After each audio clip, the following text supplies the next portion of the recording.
Hi, welcome back, guys. This is your friend. Welcome to Fanfiction World with another fiction. What if Deku had a quirk that made him irresistible? Now, before starting, please give this video a like and subscribe to the channel. If you more want video like this, now let's get into the fanfic. It was a normal day at a local preschool when suddenly a young boy started shooting sparks from his hands. "Wow, Kaken, that looks so cool," Kid Izuku said as he looked at his friend's hands. "Wow, so this is my quirk, huh? I guess it is pretty cool. Especially if you say it is Izuku," Kaken said as more kids gathered around them to see Katsuki's quirk. "Your quirk is cool," said one kid. "Mine's not flashy like that." "Mine either," said a girl classmate. "I wish I had a quirk like that. Then Izuku would praise me," the girl said with a sad look on her face. "No, wait. I think all quirks are cool. I'm just excited to see one pop up in front of me," Izuku said. The students then cheered for Izuku and began to crowd him, and he soon found himself in the center of a group hug. "Kids, calm down. Don't make Izuku uncomfortable," the teacher said as she picked him up from the rest of the preschoolers. Izuku smiled at her, and she couldn't help but smile back while asking, "Are you okay, sweetheart?" "I'm okay," Izuku said, while everyone else was giving a big smile. He didn't realize it at the moment, but everyone didn't gather up to see Katsuki's new quirk. The truth is they all came because Izuku was there. Why did they want to be around him? Simple, because of his quirk.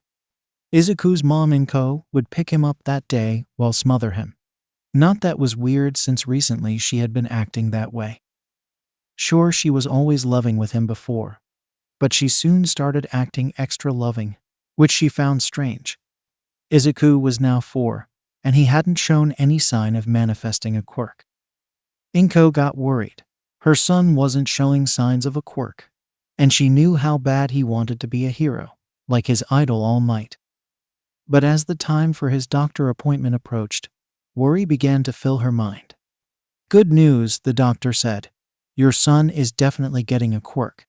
X-rays of him show that he only has one joint in his pinky toe, which is a sign of quirks. If you wish to know what kind of quirk he has, then we'll have to do an extra test." Inko looked surprised and said, "Well, okay, as long as it's not too painful." She hugged Izuku closely. "Don't worry, ma'am," said the doctor. "It won't." "Please, mommy, can we?" Izuku said, and Inko completely gave in after that.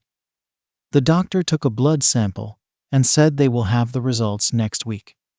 And just as he promised, the doctor called next week with Izuku's quirk results, and boy was Inko surprised. Turns out not only did he have a quirk, but she had been affected by it for some time now. The doctor explained his quirk details. Name: Izuku Midoriya. Quirk name: active pheromones. Quirk function: unscented pheromones are released from the host body passively. The pheromones affect the person who inhaled them minds, making the person love the host unconditionally. But the type of love, sexual, platonic, familial, romantic, depends on person's gender and/or sexual orientation. "Wow, Dr. Inko said. That's his quirk? I thought he would get something similar to me or my husband. I know it seems odd, but these things happen more often than you think. I mean, the first people to get quirks didn't get them from their parents, you know," the doctor said. "All right," Inko said. "Well, thanks for the information. Goodbye." And with that, she hung up the phone. Inko sat there for a moment. She thought to herself that this explained a lot of things, like the fact that she had been spoiling Izuku so much that she was practically smothering him. Not that she wasn't always a doting mother, but she had started to be extra doting for some reason, and now she knew the reason. She thought about what to tell him. She wanted to make sure he was going to be happy to hear it. After all, she believes her son deserves the absolute best. When Izuku heard this, he had mixed feelings about it. At first he was sad, since he didn't have a quirk that was good for fighting like All Might or other pro heroes. But after thinking about it, he realized that there's more to being a hero than just fighting. There was also popularity. After all, the hero Endeavor was known for taking out many villains, and yet he was only number 2. All Might, on the other hand, took out villains while bringing joy to people he saved, which made him number 1. Izuku realized that with his quirk and Mandy's some fighting training, he could be the top pro hero just like All Might. He also realized that his quirk meant no one would ever be mean to him again, like when Kaken called him Deku one time. But not long after he apologized filled his face, as his mother gave him a big hug. Izuku's preschool and kindergarten life went back to normal as they could get. He was still smothered by the other kids, but he learned to cope with it. Then his elementary school years came around, and that's when things started to change. At first, it went like a normal school life, but as he interacted with more people, he found himself with more and more friends. Izuku knew that they were only interested in him because of his quirk, so he didn't give them much thought. There was only one person he considered a true friend. That was Katsuki, who he had been friends with since before his quirk showed up.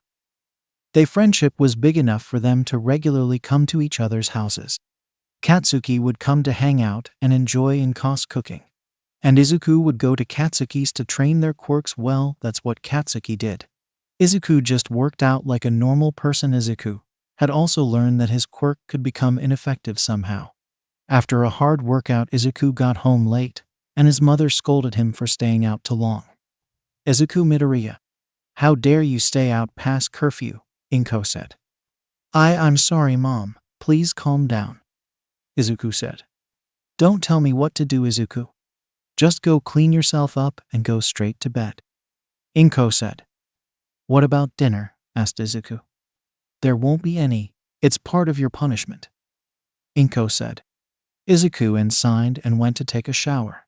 After he did, he walked to his room and ran into his mother on the way. He told her that he was sorry and told her good night, but that she grabbed him by the shoulder and looked ashamed. "No, I'm sorry, sweetheart. I should have never yelled at you. Please let me make it up to you by making your favorite food," Inko said. "Sure, Mom," Izuku said. He couldn't believe it. Before his shower, his mom was really upset with him. But then after his shower, she begs for forgiveness. Maybe because when he was sweating, his pheromones were being blocked. And after he got cleaned up, they got unblocked. This info would come in handy, he thought to himself. The next day, while training at Katsuki's house, Izuku had a little talk with him. "Hey, Kaken, can I ask you something?" Izuku asked. "Yeah, what is it?" Katsuki said. "When we were younger, you once called me Deku." "Why?" Izuku asked. Katsuki got a nervous look and said, Oh, that. I called you that because I was starting to think that you were useless. Which is what Deku meant. I mean, you didn't have a quirk at the time, so it seemed like the name fit you. But I see now that I was wrong. I'm sorry for calling you that." Izuku grabbed his shoulder. "Don't be. To be honest, I didn't know you were saying to be mean. I thought you were just trying to give me a nickname. Like how I call you Kaken. You know, you can call me Deku if you want." Katsuki looked confused. "What WY? I told you it means useless. Why would you want to be called that?" "Because I want to change the meaning of the word. It may mean useless now, but when I'm done with it, it will mean the opposite," Izuku said with a cheerful look on his face. "Oh, okay, if that's what you want, Deku," Katsuki said as he and Izuku laughed. That's when Katsuki's mom came outside. "Hey, Katsuki," his mom snapped. "I thought I told you to clean your room before you came to play." "Well, you must have thought wrong," Katsuki snapped back. "Also, we're not playing, we're training." "I don't care what you're doing. Just stop and go clean your room," she said, pointing to the door. "Sure, right after you start making lunch," Katsuki said. The two continued to argue with each other until Izuku decided to put an end to it. You guys stop," he yelled. They stopped and turned to him. "How about instead of arguing, you guys just do what each other said, and then everyone can be happy," Izuku said as sternly as he could. The two looked embarrassed and then spoke. "Sorry, Deku. Just got carried away," Katsuki said. Yeah, I'm sorry too, Izuku. Katsuki's mom said, please let me make it up to you. Tell me what your favorite food is. I'm sure I can make it. She said to Izuku. Yeah, and while you do that, I'll go clean my room. After that, we can continue training. Katsuki said, trying to make things better. Great idea, Kaken. And I would also like it if your mom cooked for us, Izuku said happily. Both Katsuki and his mom both looked happy. Katsuki gave him a fist bump, while his mom just gave him a hug. It felt a little weird, but he learned how to accept that kind of behavior. After that, Katsuki went to clean his room, while his mom went to make them lunch. After their meal, the two finished their training for the day and Izuku went home. This went on for a while, until the day came. It was time for Izuku and Katsuki's first day of middle school. That's when Izuku started to realize that his quirk was a bit of an annoying one, especially once puberty kicked in. It was alright at first. Middle seemed like elementary school. He still had a lot of people who wanted to be his friend. But something else began to arise, and it specifically involved the girls in his school. It started off with just a few simple hellos, but as he interacted with more students, the more his quirk affected. It wasn't long before Izuku started getting stares from some girls. Soon after, Izuku would started finding love letters in his locker. Some of the letters would tell him to meet with the girl, which he did, so that could confess to him. Izuku was flattered by this attention, but he never accepted any of the girls since he knew that they were only interested in his quirk, not him. After all, most of the girls that said they liked him didn't even speak to him before running into him in the hallway or something similar. And even when he rejected them, they still clung to him and fought for his affection constantly. And that was just at school. Outside of school was really uncomfortable. When Izuku was at home, his mom would constantly smother him and ask him about his day. She even asked him about the girls in his school and pulled out some love letters she found in his jacket. Izuku was surprised. He didn't realize that the girls were starting to put them in his jacket. He told his mom that he wasn't interested in any of them. But she continued to tease him on. He was a ladies' man. How handsome he was, especially with his physique.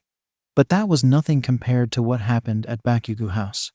It started when Katsuki's mom started joining them for their training. She even went jogging with them. She also cooking more often, especially when Izuku was coming over. And then she went too far one day, when Izuku came over, she answered the door, and she was dressed like she was going to a gala or something. Oh, Mrs. Bakugo, you look nice. Are you and your husband going out? Izuku asked while blushing. No, I just got dressed to look nice for you, she said, smiling at him. That night was truly awkward, especially when their meal was served. Mrs. Bakugo sat next to Izuku and fed him like he was a baby. She had always been kind to him. But now things were getting too far, and the look on Katsuki and his father's face said it all. When it was time for him to leave, Mrs. Bakugo offered Izuku to sleep over, and even offered to let him sleep in the master's bedroom with her.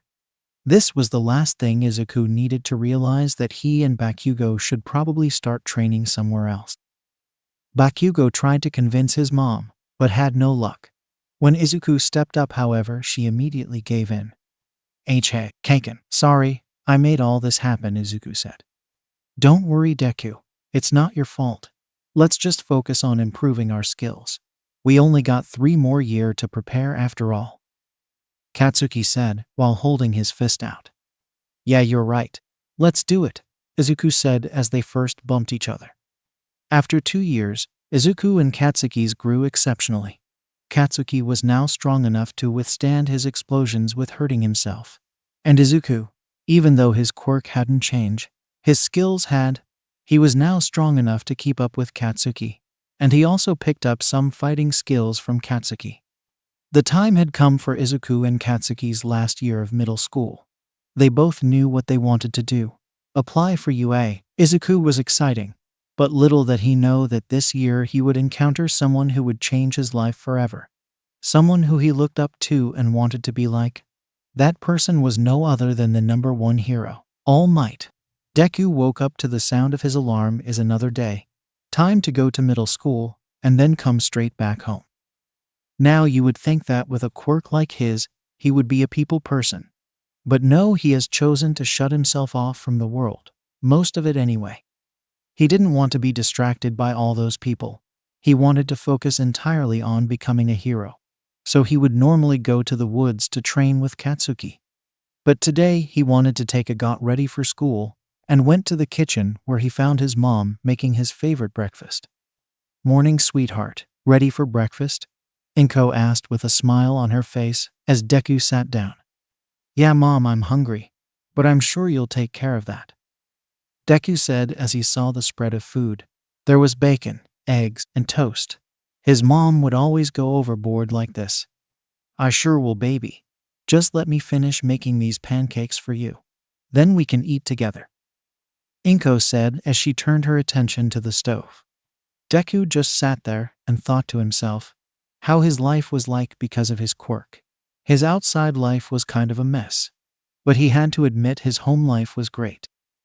When he was 8, his mom got a part-time. Deku was training at Katsuki's house. She would work at a local diner as a cook, which was a really good job for her thanks to her quirk and cooking skills. It wasn't long before she got promoted to head cook and received a raise. Once that happened, she couldn't help but focus all her money on her baby, while Deku's father was away making money to support his family. Inko felt it was her responsibility to make up for his absence by giving Deku all the love she could. She was constantly buying him new gifts. She bought ingredients to make the best meals. She would always say how much she loved him, and how proud his father would be of him if he could see him. She had also been inspired by Deku's dedication to his training, so she began to exercise like him. And Deku had to admit his mom looked good for her age. "Baby, are you okay?" Inko asked as she placed the pancakes on the table. It's nothing, Mom. Just thinking about what I'm gonna do today. That's all," Deku said, while in his head, he was beating himself up for having those thoughts about his own mother. "Ha, you're so much like your father," Inko laughed. "Always planning ahead. It's one of the reasons why I married him." "You really love Dad, don't you, Mom?" Deku asked. "Of course I do. You may be too young to remember, but before he left, he couldn't stop showing his love for you. He always talked about how you were destined for greatness and become an amazing man. I know if he were here, he would be the proudest father in the world," Inko said. "You're probably right, Mom. Anyway, let's finish this quickly. I got to get to school," Deku said. After breakfast, Deku headed to the door, but was stopped by his mom so she could hug him goodbye, which she overdid just a bit. If it wasn't for his newfound strength, he would have never gotten out. He then made his way towards school. On his way, he got stopped by a villain attack. The pros were struggling against the giant villain, but the day was saved with the debut of the new giant heroine. All the reporters were taking pictures of her, especially the male ones. Deku, meanwhile, was writing in his journal about her and her powers. Deku had been writing in his journal ever since his quirk showed up. He used it to keep track of heroes' and villains' powers and weaknesses. Deku then looked up to see that was posing for the cameras. He felt an urge to take one as well. But when he took out his phone, he saw the time and realized he had been held up for too long. He quickly went through the crowd and rushed to school, barely making it before the late bell. "All right, class," the homeroom teacher said. "You're all third-year students, you know what that means. It's time to start thinking about career paths. I have these career sheets for you guys, but I'm not going to pass them out because I know that you all want to go into hero courses, right?" The class cheered as they showed off their quirks, while Deku simply raised his hand while scolding his classmates in his head for using their quirks in school. "Ha, love the enthusiasm," the teacher said. "But seriously, stop it. That is against school rules." Everyone quickly calmed down, and that's when a certain ash blonde spoke up. "Yo, teach," Katsuki said, sitting beside Deku. "Don't get their hopes up too much. If anyone is going to get into a hero course, it's going to be me, not these extras." Everyone started to complain about Katsuki's attitude. But everyone stopped to listen when Deku spoke up. Everyone stop. All your quirks are great. But this behavior is not especially Yukaken. You need to apologize for what you said. It's completely unheroic and unacceptable. The class all calmed down and looked embarrassed of themselves. Even the teacher looked ashamed, even though he wasn't part of the argument. We're sorry, Izuku. A girl student said. Yeah, we all got carried away. A male student said. It's okay, guys. Let's just move on with our day. Deku said. Good idea, Deku, Katsuki said. You and I need to start studying for the at exams after all. UA? The class exclaimed in unison. Awa, there's no way I can get in there. That's not fair. I wanted to go to high school with Izuku. A girl said, looking upset. The whole class was once again feeling down. But Deku was able to cheer them up again, and the rest of the day went by quickly. School was over and Deku was getting ready to leave when Katsuki approached him. Hey Deku, me and the guys are heading to the arcade. Want to come? Katsuki asked. No thanks. I'm tired, I just want to go home and relax. Aw, come dude, said one of their friends. You're always finding an excuse to go home. Why do you have to be such a shut-in? Hey, Katsuki snapped. The guy said he's busy. Let him do what he needs to do. All right, I'm sorry, Izuku. The boy said nervously. That's okay, now I head home. I'm sure my mom has food waiting for me. Deku said. Dude, if my mom was as hot as yours, I'd eat anything she'd make for me. The other boy said with a smirk. Deku hit him on the head and the boy begged for forgiveness. Deku accepted his apology and picked up his book bag. I'll see you guys later. And with that, Deku left school, reading his journal while waking home.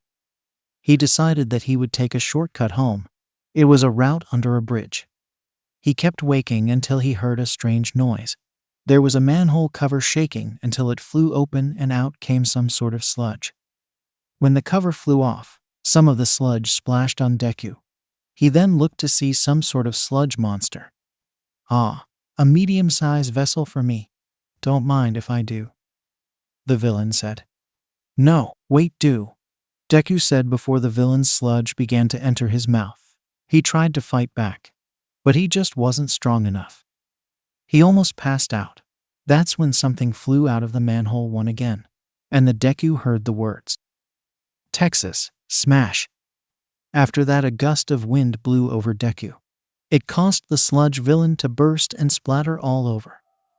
The figure began to pick up the pieces of the villain, while Deku managed to get a good look at the figure.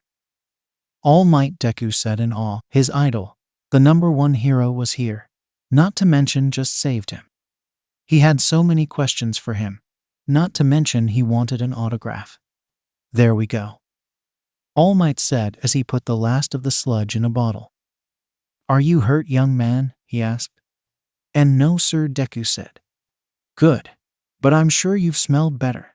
Must be that sludge water that came out of the hole. Haha, All Might said. Deku realized that he was right. He was covered in sewage, which meant his quirk wasn't working. He was talking to his idol with his quirk. He didn't know if that was good or bad. He quickly asked All Might for his autograph, which he did while also coughing a little bit. Well, it was nice meeting you, All Might said. My name is Izuku Midoriya, sir. Deku said. Okay, Izuku Midoriya, I must be off. Farewell. All Might was preparing to leave when Deku realized he still had a question for him. He quickly grabbed onto his leg as All Might leaped into the air. When they landed on a rooftop, Deku collapsed on the floor. He noticed that all the wind from that jump had blown off the sewage. He turned to ask All Might his question, but was shocked to see a puff of smoke. And when it cleared, there stood a skinny-looking man that resembled All Might. Who are you? Where's All Might? Deku asked in shock. Well, looks like I got some explaining to do, the man said. The two had a conversation.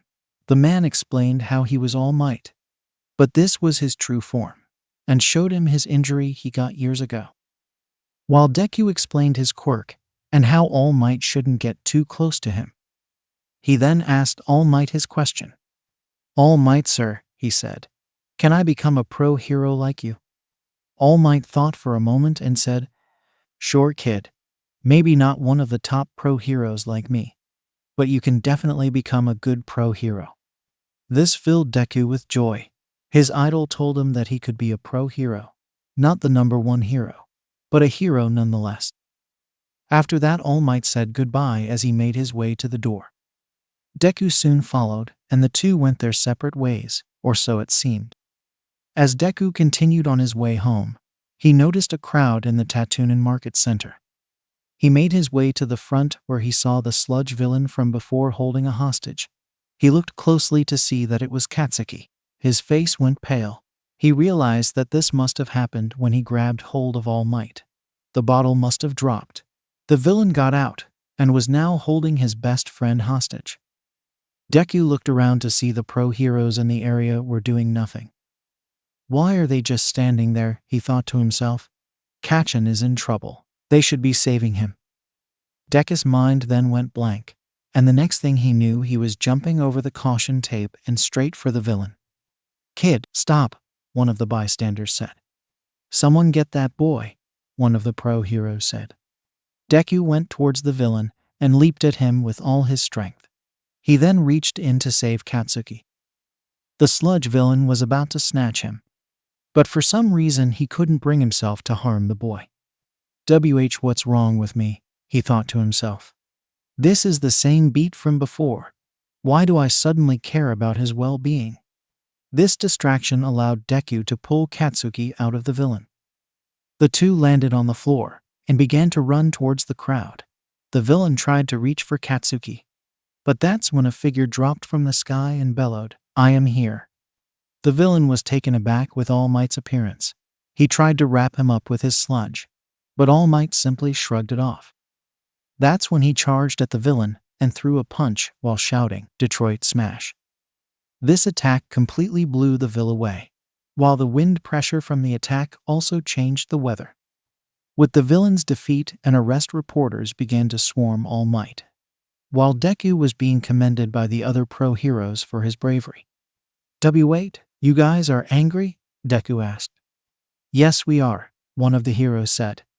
But we're also proud of you for being brave. But seriously though, you shouldn't put yourself in danger like that again. At least not until you're a pro. Yes, sir, Deku said. Good, said a female voice. Deku looked up to see that it was the rookie hero.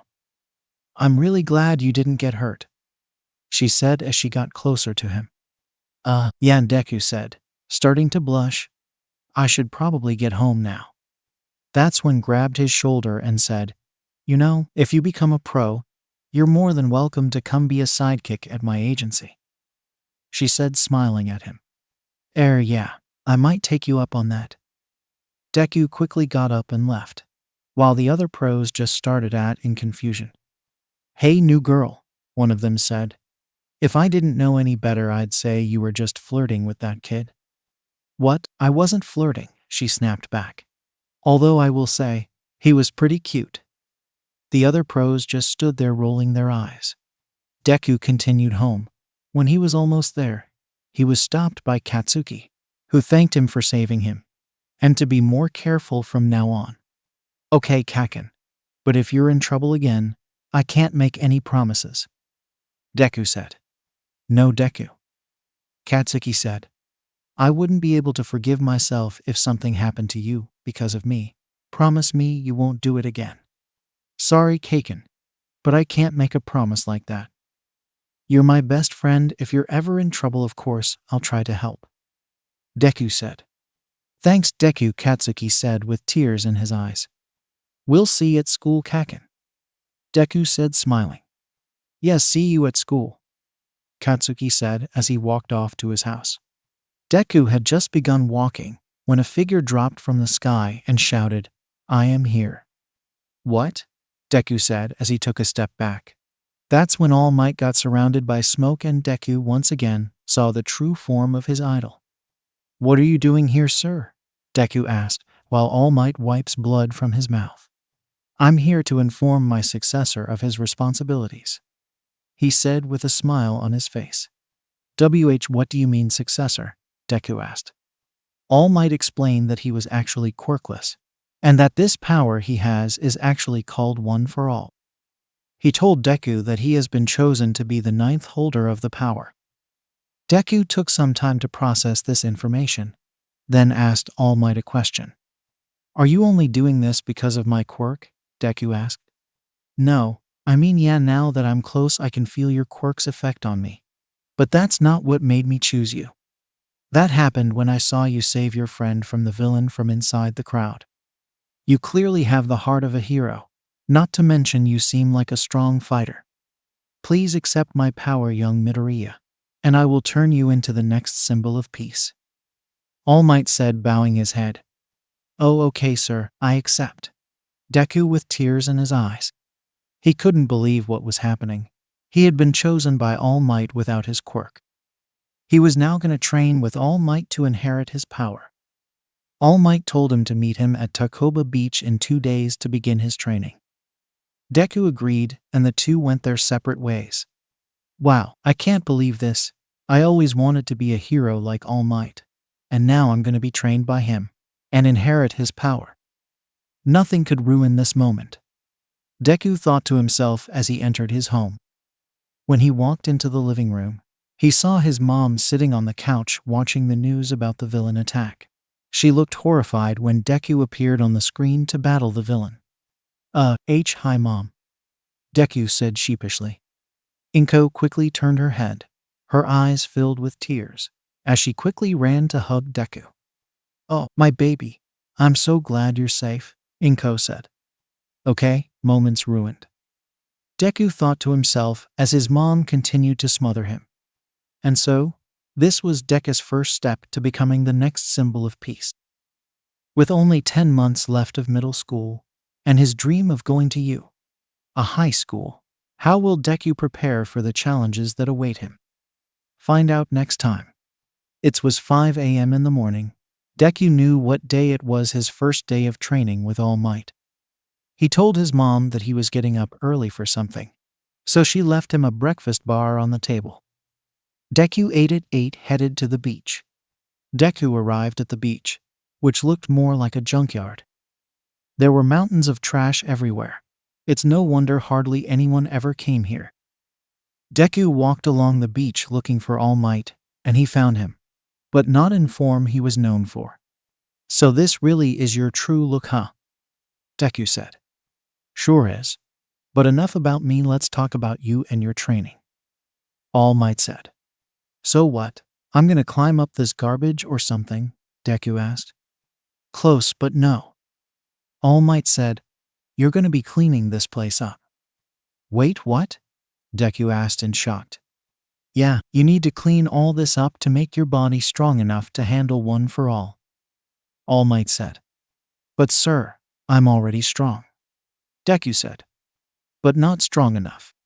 One for All is a powerful quirk, but it's also a dangerous one," All Might said. "If I give it to you now, your body may not be able to handle it, and your arms and legs will burst off." Deku got a shiver from hearing that. He agreed to All Might's workout plan, as well as his diet that he recommended to him. "I call it my American Dream Plan," All Might said with pride. He then changed into his buff form and said, "Well, young Midoriya, shall we begin?" With a smirk on his face, Deku raised his hand in the air and said, "Yes, sir. I only have 10 months till the entrance exams, and if this is what I have to do, then so be it." When All Might heard UA, he remembered that he was going to be a teacher there. But he decided not to tell Deku, that would ruin the surprise for him. From that point on, Deku would push himself to the limit all day. Every would go to school, and instead of going to train with Katsuki, he would go move trash off the beach. He had to tell Katsuki that he was doing some special personal training to keep him from getting suspicious, which technically wasn't a lie, and it seemed to work. He also told it to his mom and anyone else who asked him why he was always so tired. Everyone at his school can tell that whatever he was doing, It was effective since his already muscular physique soon became more muscular. All Might arrived at the beach in his truck one day to check Deku's progress. When he got there, he couldn't believe his eyes. The whole area he told Deku to clean up, as long as the entire beach was trash-free. He walked over to find Deku standing on top of a pile of trash, yelling at the top of his lungs. Deku had not only cleared the beach, but he did it in only 5 months. Changing into his buff form, All Might said, "Young Midoriya, I am impressed with you. You have successfully cleaned the beach. Now you are ready to inherit my quirk." Deku came down to All Might with a bright smile and said, "Really, awesome. How do I inherit it?" All Might plucked a hair from his head and said, "Eat this." Deku would have nightmares about that day for the rest of his life. A few hours after he ate the hair, Deku felt different. He felt stronger. All Might knew what was happening and decided to give Deku some advice on how to use One for All. "Young Midoriya, if you want to use your power at its max, clench your butt cheeks and yell out smash. Try it on that old car." Deku took All Might's advice and managed to create a power smash, similar to All Might's Detroit Smash. However, Deku quickly noticed that he couldn't feel his arm anymore. He looked at it and saw it was broken. Apparently, All Might forgot to tell him that using his power at full force had some drawbacks. All Might took Deku to his friend Recovery Girl to heal his arm, and told him to start off slowly and focus on increasing his max percentage of One for All. At first, Deku simply kept throwing smashes at the ocean, making sure not to use too much power. Some time after, Deku realized that he was getting nowhere with his new quirk. He was simply using it in one place, but he knew that wouldn't be enough in battle. That's when Deku got an idea. Instead of focusing it on one area, he would treat One for All like his pheromones. He would try to send it out all over his body, and when he did, he saw that he was surrounded by green lighting, and he felt much stronger. The next day, Deku showed off his new technique to All Might. "I call it full cowling," Deku said. "What do you think, All Might?" "Very impressive, young Midoriya," All Might said. "But I can tell by looking at you that you are only using 5% of One for All. You must now focus on increasing your percentage and control of it." Deku agreed and continued to train with full cowling. Before long, he started noticing that something was happening with his pheromone quirk. The girls that had claimed they liked him began to cling to him even more. He even caught one trying to follow him home. Deku realized that One for All was somehow enhancing his pheromones and making people love him more.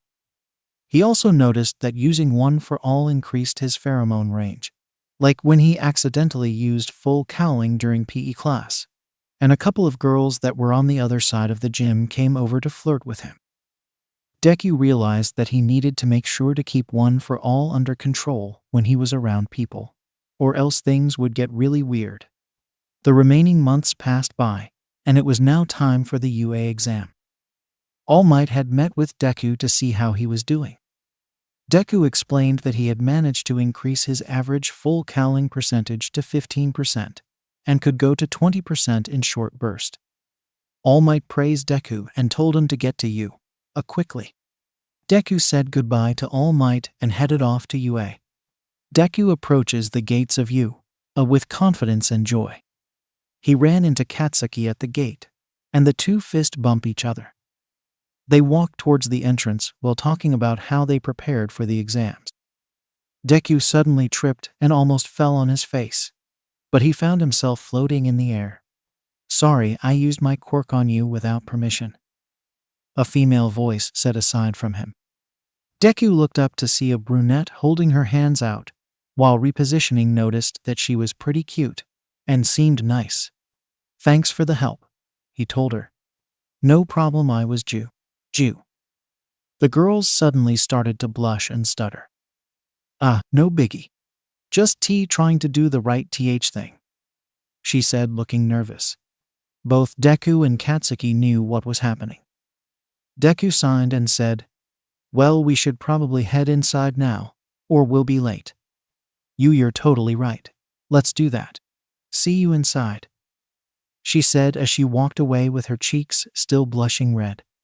You've done it again, Deku, Katsuki said with a smirk. So you gonna turn her down too? Maybe I should.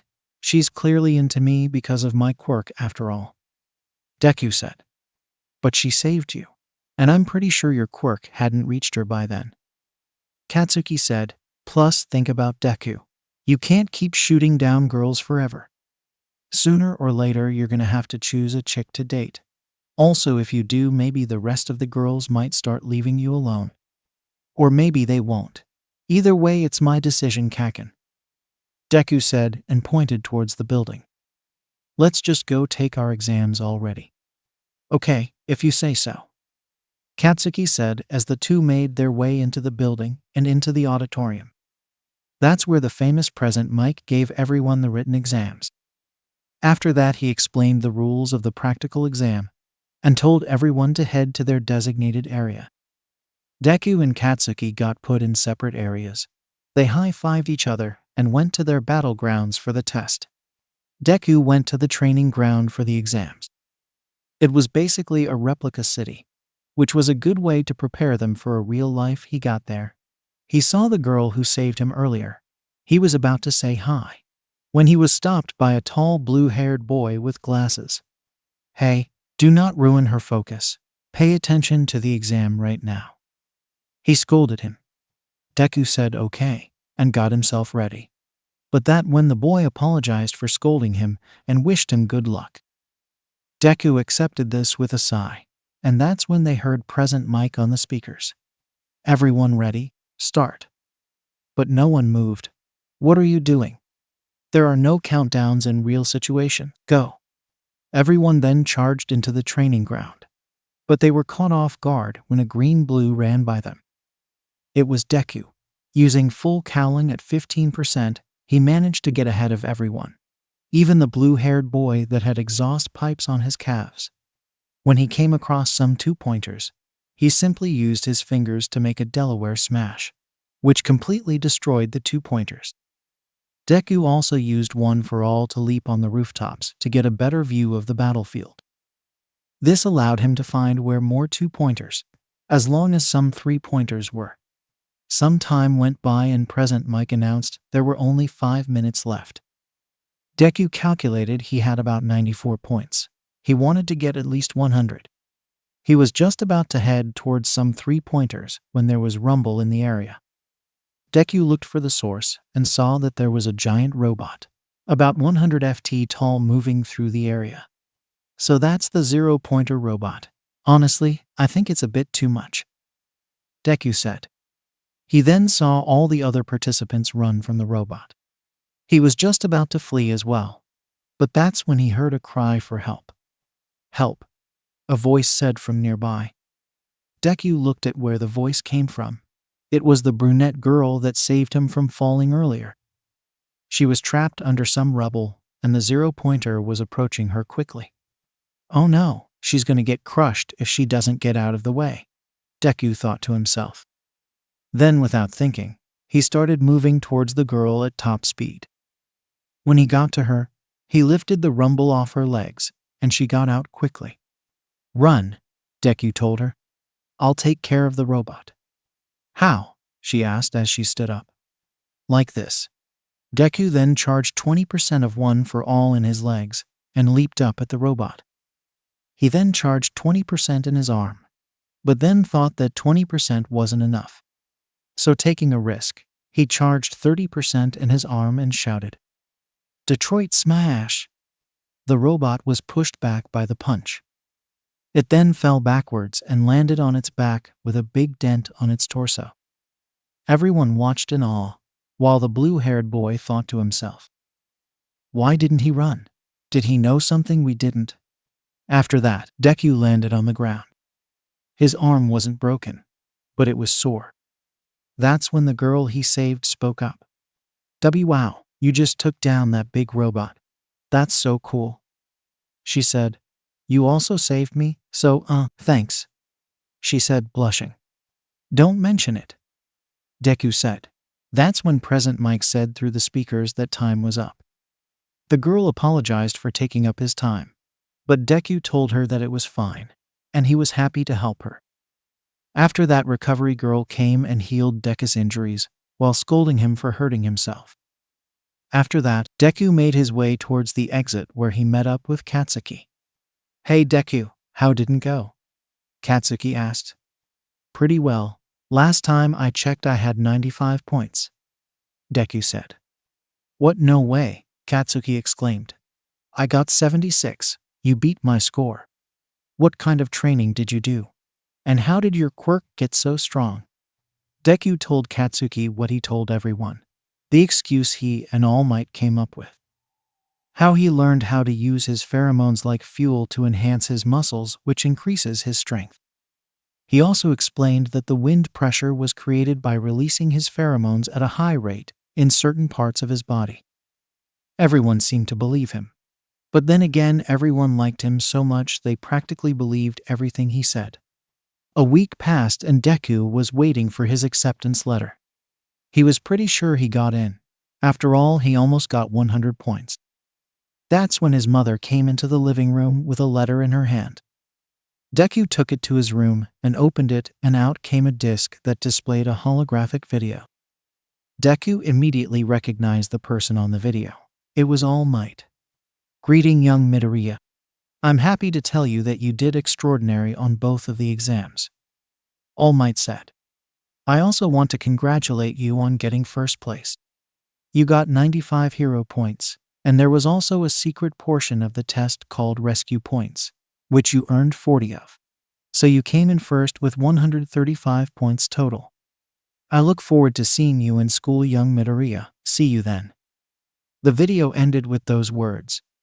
Deku couldn't believe it. He was so happy tears began to form in his eyes. When he told his mom about it, she hugged him so hard that he collapsed on the floor. Mom, stop it," Deku said, trying to push her off. "Sorry, sweetheart," Inko said with tears in her eyes. "I'm just so proud of you. Let's celebrate by having a large meal." Inko then stood up and went to the kitchen before Deku could even answer her. Soon Inko made a full-course meal for Deku, and the two began to eat. While he did, he thought about how lucky he is. He's going to the school of his dreams. He is the successor of his idol All Might, and he even got the high score on his exams. Deku knew he was on the path to becoming a hero. He just needed to keep working hard. Deku went to bed wondering what his first day will be like. He didn't know what was in store for him, but one thing is for sure, he definitely wasn't going to have any trouble making friends. Deku woke up to his alarm clock. He saw what day it was and quickly got up to get ready for his first day at UA Academy. He still couldn't believe this was happening. He was going to UA, the best hero school in Japan. After he got dressed, he went to the kitchen where his mom was making breakfast. "Hi baby, ready for breakfast?" Inko said. Deku looked at the food that was on the table. As usual, it was a bit much. "Yeah, Mom, but I'll have to eat fast. I don't want to be late for my first day after all," Deku said as he began to eat his pancakes. "Don't worry, sweetheart. You've got plenty of time. Which is good since I wanted to talk to you about school," Inko said as she sat down. "What do you mean?" Deku asked. "I mean that I want you to have fun. But I also want you to promise me something. Promise me you won't fool around with any girls on your first day," Inko said with a smile on her face. Deku spit out the milk he was drinking. "Mom," Deku said, then got a napkin to clean the milk. Inko laughed, then said, "Relax, sweetheart, I'm just kidding. If you want to fool around, that's your choice." "That's not what." "Aw, forget it." Deku sighed and continued to eat. After breakfast, Deku puts his shoes on and is about to walk out the door when his mother gets in the way. "I knew this day would come, when my baby would start going to the best hero school in the country." Inko started to cry as she hugged her son with all her might. "Thanks, Mom, for always believing in me. Also, thanks for everything else you do for me. I can't thank you enough. So, could you please let me go now?" Inko came to her senses and realized that she should let her son get to school. "I love you, Izuku," Inko said. "I love you more, Mom," Deku said as he walked out with a smile. He then made his way to the train station. He was crowded by strangers that were interested in him for obvious reasons, but he learned how to cope with that attention long ago. Deku walked up to the school. His head was filled with joy as he entered the building. He knew that his homeroom was Class 1A, so he began to search for that. He soon came across a large door and saw one on the door. This was it. He opened the door. At the first thing he saw was a familiar ash blonde being scolded by an also familiar blue-haired boy. "Get your feet off the desk. It's disrespectful," the blue-haired boy said. "Shut up," the ash blonde said. "You don't tell me what to do." "He right, Kekken. You shouldn't do that," Deku said as he walked over. "Hey Deku, you're here. Looks like we're in the same class," Katsuki said as the two fist bumped. That's when the blue-haired boy spoke to Deku. "It's you. You're the one that got the high score and smashed the 0-pointer. The boy bowed and said, "Allow me to introduce myself. I am Tenya Ida. It's a pleasure to meet you." Deku got embarrassed by this. Katsuki just said, "Don't be surprised. He told me he came from Sumi Middle School, so this is normal for him." Deku was about to say something when he heard a voice from behind him. Hi," the voice said shyly. Deku turned to see it was the brunette from the entrance exam. "Hey, it's you," Deku said happily. "You're the one he saved me from falling, and then you tried to give me some of your points." The girl looked surprised. "What? How did you?" "It was on my acceptance video. I saw how you begged them to let me have more points. I really appreciate your compassion." Don't mention it," Uraraka said, blushing even more. "You deserved more points after you saved me from the 0-pointer robot." Deku then held out his hand for her. "By the way, my name is Izuku Midoriya. What's your?" The girl blushed as she gently shook his hand and said, And my name is Ochako Uraraka." As soon as she said that, they all heard a male voice come from the front of the room. "If you're here to socialize, then get out," the voice said. Everyone turned to see that it was a man in a yellow sleeping bag, which was quite appropriate given how tired he looked. "Who are you?" a girl with pink skin asked. "My name is, I'm your homeroom teacher, but enough of that. I want all of you to put on these PE uniforms and meet me in the field for a test." He showed the class the box of uniforms for them. "Wait, sir," Uraraka said. "Shouldn't we be going to orientation?" "No," he said without hesitation. "If you guys want to be pros, then you need to take your training seriously if you guys finish quickly. Then maybe we'll have time to go to orientation afterwards." The class all nodded and got their uniforms. They then went to the locker rooms to change. Some time later, everyone was in the field with he then explained that the test they will be taking is a quirk assessment test. "You, with blonde hair, come up here," he said, pointing to Katsuki. He then went up and Aizawa asked him what his record for a ball throw was in middle school. 68 meters, I think, Katsuki said. "Okay, now I want you to throw this ball using your quirk to see how strong it is," Aizawa said, handing him the ball. "You got it, teach," Katsuki exclaimed as he stepped in the circle and got in position. Then, with a flick off his arm, he threw the ball with a large explosion while shouting, "DE."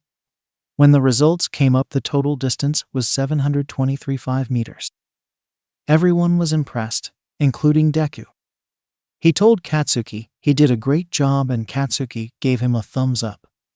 "Wow, so you get to use our quirks as much as we want," a boy with red hair said, looking excited. "This is gonna be fun," the pink-skinned girl said. Aizawa got a serious look on his face and said, "Oh, you think this is fun, huh? Well, how about this? Whoever gets last on this test will be expelled." The whole class then got nervous. Uraraka then broke the silence with a question. "Wait a minute, sir. Isn't that a bit unfair?" This is only our first day at school, she asked nervously. Yes, it is unfair, Aizawa said. You know what else is unfair? Disasters, crimes, and most of all villains. If you guys truly want to be pros one day, then you need to learn how to overcome these things, like true heroes would. The class all understood what he meant and decided to give it their all, especially Deku. The test began with a 50-meter dash. Everyone did fairly well, especially Ida, and Deku got to see what his classmates' quirks were like. When it was his turn, he went up against Katsuki. The two got in position, and when Aizawa singled them to go, Deku charged up to 15% full cowlings and blitzed Katsuki's speed. While Katsuki got 3/8 seconds, Deku got exactly 1 second. Wow, he's even faster than I am, Ida said to himself. Katsuki and Deku gave each other a fist bump and went to continue the test. The rest of the test was interesting to say the least. Deku was the front runner for most of it. In the grip test, he managed to get 386.8 kilograms, 852.7 pounds. In the long jump, he jumped over the whole sand pit. And in the long run, he came in first. The push-ups, sit-ups, and side steps were harder for him since he couldn't use one for all. But overall, he got a great score. Then it was time for the ball throw, which Uraraka ended up winning since her score was infinite. When it was time for Deku's ball throw, he knew he couldn't beat Uraraka, but he still wanted to give it his best. By the way, Aizawa shouted before Deku even moved. I don't want you to hold back for this one. I saw you on the monitors during the entrance exams. I want you to show that power again. If you don't, then I'll expel you. The whole class was surprised to hear this. Wait, he's been holding back this whole time. A boy with a lightning bolt shape in his hair said. Just how strong is he? A girl with frog-like traits asked. Deku nodded his head and got in position. He then focused on one for all and activated full cowling to 15%. Then, as he was about to throw the ball, he quickly put 30% into his finger, and the ball went flying out of his hand. A loud boom was heard as the ball went further and further. When the results came up, Aizawa was stunned, as was the class. 1,474.9 meters, Aizawa said in shock. The rest of the class couldn't believe it, except for Katsuki, who gave Deku a thumbs up from the crowd. Deku gave one back and felt the soreness in his finger. It's not broken, it should be better by tomorrow. He then went back to the crowd and waited for the test results. Aizawa showed everyone their test results, and Deku ended up getting first place. The person in last was a boy named Minoru Mainta, who began to weep and begged Aizawa not to expel him. Aizawa didn't listen to him and told him to go to the principal's office. That's when Deku spoke up. Sir, even though Mainta doesn't have the best quirk here, he still put all his effort into this test. Can't you let him off with a warning or something, please? The whole class just stood there as Deku was trying to help Mainta stay. Aizawa wanted to scold him for questioning his superior, and for telling him what to do. However, when he spoke, he said something entirely different. You're right, kid. He did give it his all. Plus, he has some serious potential in him. All right, Mainta can stay for now. Everyone was speechless, including Aizawa. Deku and Katsuki, however, knew this would happen as soon as Deku spoke up. Mainta began to cry tears of joy and said, Awesome. I still have a chance to be a hero and see the pro hero midnight boobs up close. The girls rolled their eyes at him. However, when they looked at Deku, most of them caught themselves staring at him, like he was a pro hero already. Deku saw this, but decided not to say anything since he didn't want things to get awkward. Aizawa dismissed the class, and they all went back to change into their regular uniforms. While in the girls' locker room, the pink-skinned girl said something that caught all the girls' attention. So, that Izuku guy sure is something, isn't he? She said. Yeah, he is, said a girl with earphone jacks. Has a lot of power. And he even saved that Mainta guy from getting expelled, even though he didn't deserve it. Seems like a nice guy, and he's cute too. Isn't that right, Uraraka? Uraraka felt panic in her chest as all the girls turned to her. Emi, how would I know? She asked. Because he seemed really friendly with you. And I also overheard him say how you saved him from falling, and how he saved you from the zero-pointer robot at the entrance exams. The girl with earphone jacks said, You guys aren't like dating or anything, are you? Uraraka's face went completely red as she said, why would I tell you that? I don't even know who you are. Oh right, the girl said. My name is Gyro, Kyoka Gyro. You don't need to introduce yourself, Ochako Uraraka. I heard everything you guys said earlier. It's part of my quirk. Uraraka was about to say something, but was cut off as the rest of the girls began to introduce themselves. The one with a spiky ponytail was Momo Urazu. The invisible girl was Toru Hagakure. The frog girl was Tsuyu Asui, but she preferred to be called Tsu. And the pink-skinned girl name was Mina. Thanks for introducing yourselves. And to answer your question, no, we're not dating. Uraraka said, still a little blushed. Okay, well, are you friends with him? Gyro asked. Well, not officially, Uraraka said. Have you seen him shirtless? Gyro asked, causing Uraraka to stutter nervously. That's enough, Gyro. Momo said, she's clearly uncomfortable. You should stop now. Gyro sighed and said, okay, fine. Then continued getting dressed. That's when Mina said, who else but me wants to ask him out on a date? After that, all the girls just started blabbing about Deku and asked Uraraka what she thought. Uraraka left the room while feeling embarrassed and relieved. The rest of the day went by quickly, and soon everyone went home. When Deku was getting ready to leave, he was approached by Mainta. Thanks, man. Because of you, I still have a chance to see the girls in their costumes. I hope they're all revealing like. Mainta said with a creepy smile. Deku looked at him weird and told him he was just doing the right thing, and the two high-fives and said goodbye to each other. As Deku walked towards the train stations with Katsuki, they were approached by Ida and Uraraka. Greetings, Deku. Ida said, Are you taking the train station home as well? Yeah, you guys want to walk together? Deku asked. Sure thing, Deku, Uraraka said aloud. Ida looked at her with confusion. Uraraka, was it? He asked her. Yeah, what it is? She asked. Why did you just call Midoriya a word that means useless? Ida asked her. Uraraka's face suddenly went red, and she began to stutter. I'm so sorry, Izuku. Please forgive me, she said, bowing her head. I just thought it was okay because that's what that Katsuki guy called you during the test. It's okay, guys. Deku said. They both looked at him surprised. You're right, Ida. That word does mean useless. But it won't be like that for long because of me. That's why Katsuki calls me it. You guys can call me it too if you want. It's true, Katsuki said. I call him Deku, and he told me that when we were kids, he would bring a new meaning to that word. And he's come a long way since then, right, Deku? Kaken, you have no idea, Deku said. I'll just stick with Midoriya if that's all right with you, Ida said. Well, I'll call you Deku if you say it's okay. Plus, I think it's kinda cute. As soon as those words left her mouth, Uraraka blushed and buried her face in her hands. Thanks, Uraraka. Anyone, let's hurry to the station, Deku said, and the group of 4 made their way to the train station and all went their separate ways. When Deku got home, he greeted his mom, who asked him how his first day was and how many love letters he got. Deku laughed it off and told her about his day.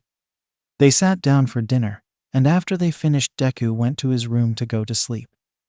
While he laid there, he thought about Uraraka and what Katsuki said about her, how she helped him before being hit with his pheromones. He thought to himself about how he should accept her feelings. But then he said to himself, no, I can't. Even if she helped me before my quirk affected her, that doesn't mean she liked me. The rest of the girls are probably under the effect by now, so they don't really like me either, Deku said as he looked out the window. Besides, I don't have time for a relationship. I need to focus on becoming the next #1 hero. Deku the closed his eyes and went to sleep.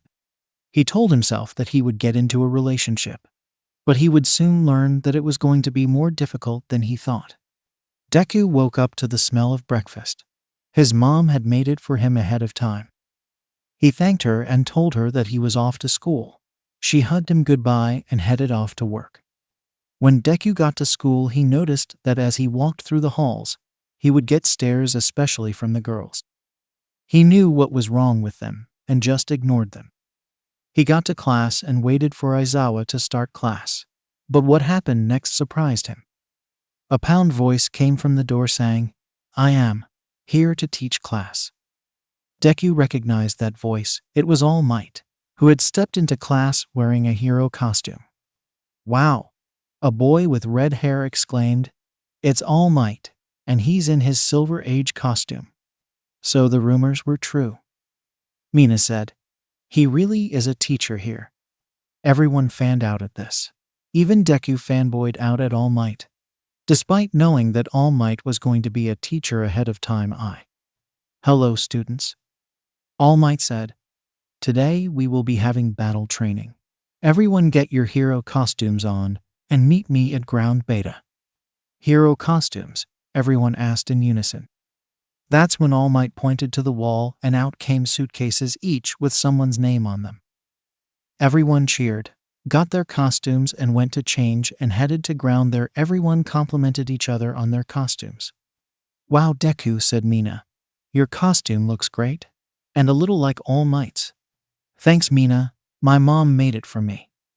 Deku said, "You look pretty good yourself." Mina blushed upon hearing this. "What about me, Deku?" Uraraka said in a way that almost sounded like a whine. Deku turned to look at Uraraka and blushed a little. "What do you think? I know it's a little skin tight. But that's my fault for not being more specific with the support course people." Uraraka said. I think it's cute, Uraraka," Deku said. Uraraka's face turned red after hearing this. But her face would return to normal upon feeling the cold stares she was getting from the other girls.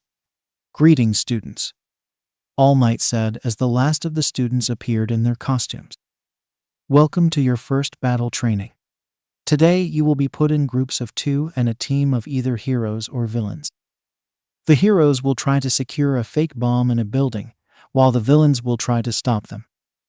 The heroes win by securing the bomb or catching the villains. Villains win if they catch the heroes.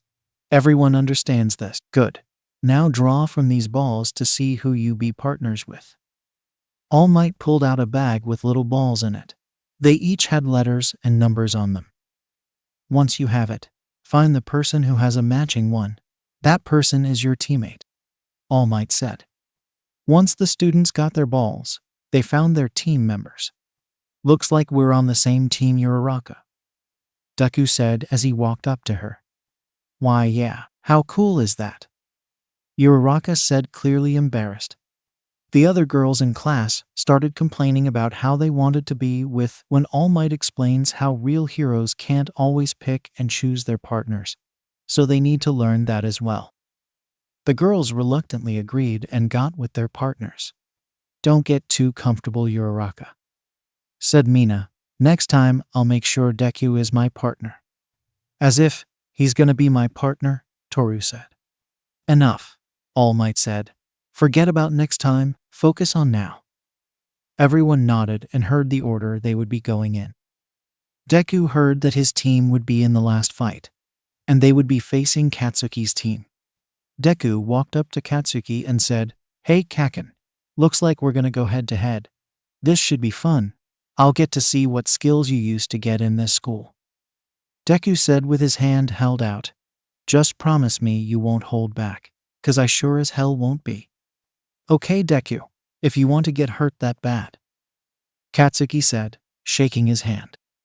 The students then went to the monitor room to watch the first match. While the matches went on, Deku made notes on his classmates' quirks. However, he was constantly interrupted by his female classmates, asking him how well they did. Deku always said fine. and they always reacted with a sigh like he just confessed his love for them or something. Tora's reaction was the weirdest when she came to him. She asked, "Hey Deku, when I removed my costume during my fight, were you staring at me?" she said with a weak voice. "Stare at you?" Deku asked. "I can't even see you, Toru. You're invisible, remember?" "Gam, I didn't think about that. How am I supposed to get your attention now?" she said with a whiny voice. Deku rolled his eyes. But he didn't have time to be annoyed though. It was his team's turn next, and he had to formulate a plan with Uraraka. The match began and Deku and Uraraka entered the building ready to face the villains. They soon faced a loud explosion and barely dodged it. Deku told Uraraka to run, and he'll take care of Katsuki. The two friends stared at each before Katsuki broke the silence. "So Deku, you created some sort of special technique with your quirk." "Well, I got a little something to show you as well. Courtesy of these gauntlets from the support course," Katsuki said, then charged at Deku. "But I still need to charge it up a bit. So let's check out your fighting skills while we wait." The two fought hard, and they knew each other's fighting techniques very well. However, Katsuki simply couldn't keep up with Deku, especially when he was at 15% power. Finally, Katsuki stepped back and said, "All right, Deku, I'm ready. Ready for my best shot?"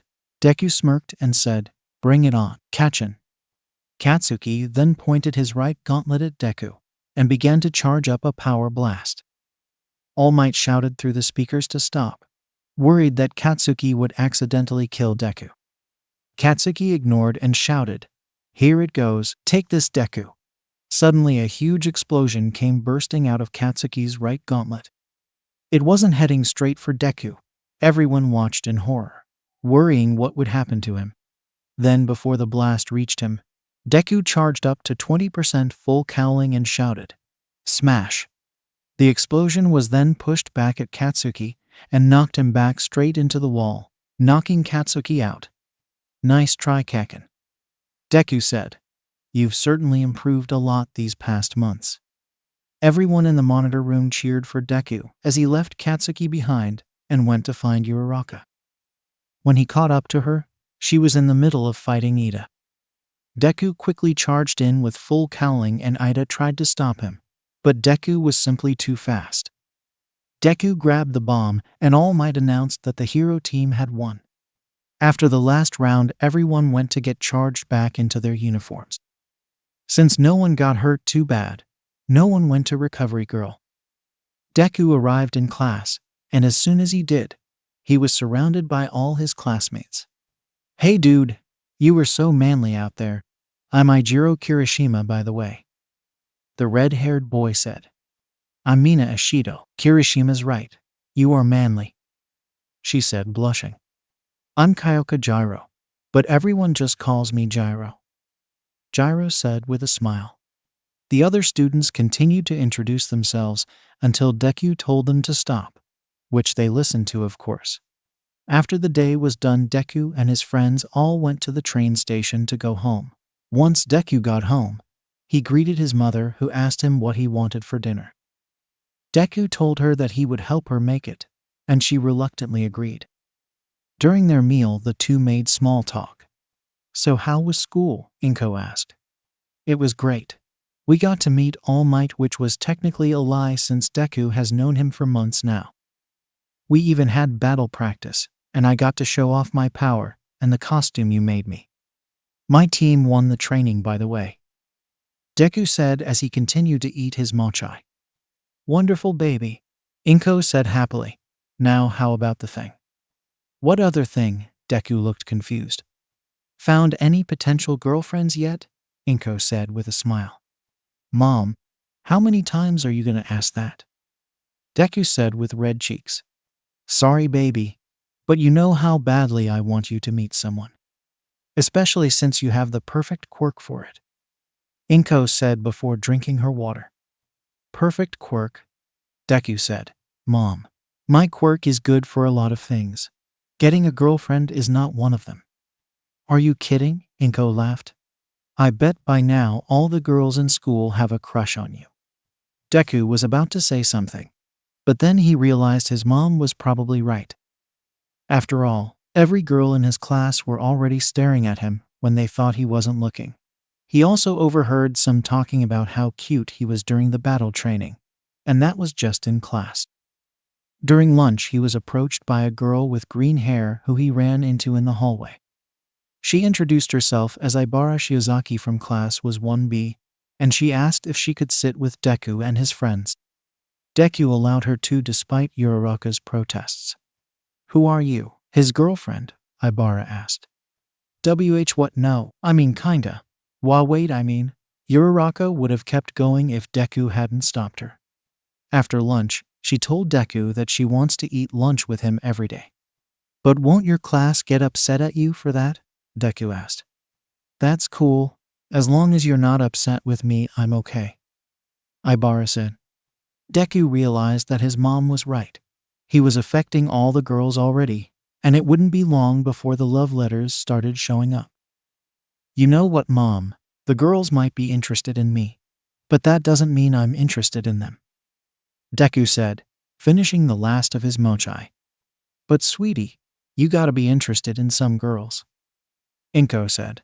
"Don't you want to date the prettiest girl in school, marry her later, and then make beautiful grandchildren for me?" Deku looked at his mom like she had just killed someone in front of him. Deciding that he had enough, he got up and said, "Okay, Mom, I think I'm gonna go work out in my room a little bit, take a shower, then go to bed." Completely ignoring his mom.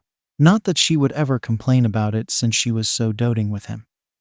Deku didn't show it, but he was really upset with her. How could she say something like that? Didn't she care about whether he was in love with a girl instead of her hopelessly in love with him? Deku channeled that anger into his practice with One for All for the rest of the day. And to his surprise, he managed to make 20% his new average and 25% his max.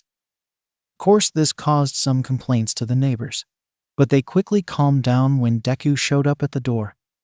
As Deku went to bed that night, he lied awake thinking about his mom's words. "Jesus, Mom, is me getting a trophy wife all you care about?"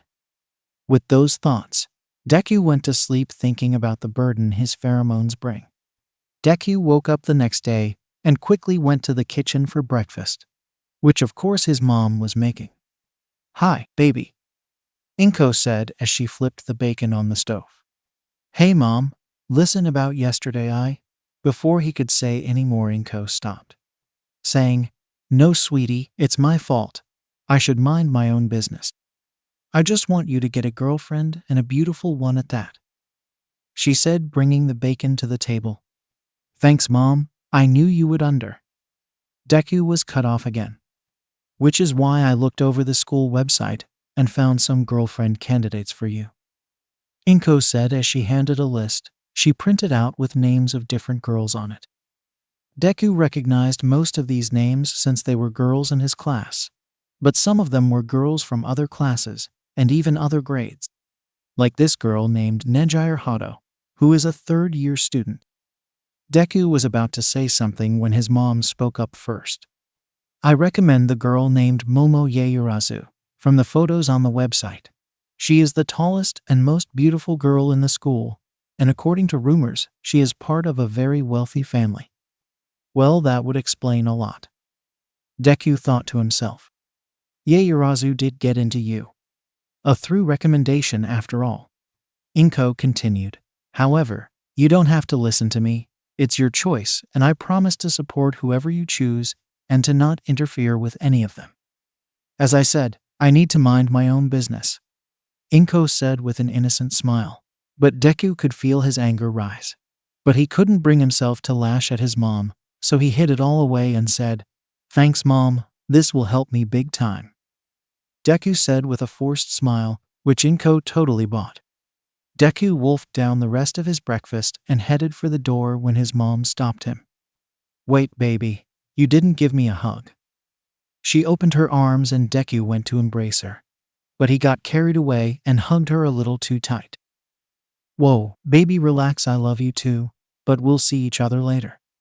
Deku let go and said bye to her. "Bye, sweetheart. I'm off to the gym for a good workout. See you for dinner." She waved and smiled as she walked away. Deku, on the other hand, walked to school upset and frustrated. When Deku got to school, he went straight to class. Well, after he got past a crowd of nosy reporters. Not wanting to deal with them, Deku simply leaped over them and into school property. He got to homeroom class and sat straight down, clearly in a bad mood. He didn't say anything during class, and everyone was worried about him. Mr. Aizawa then came in and told that class that they would be choosing class president today, which made everyone raise their hand, saying they wanted the position, everyone except Deku and some boy with red and white hair. Okay, this isn't gonna work out.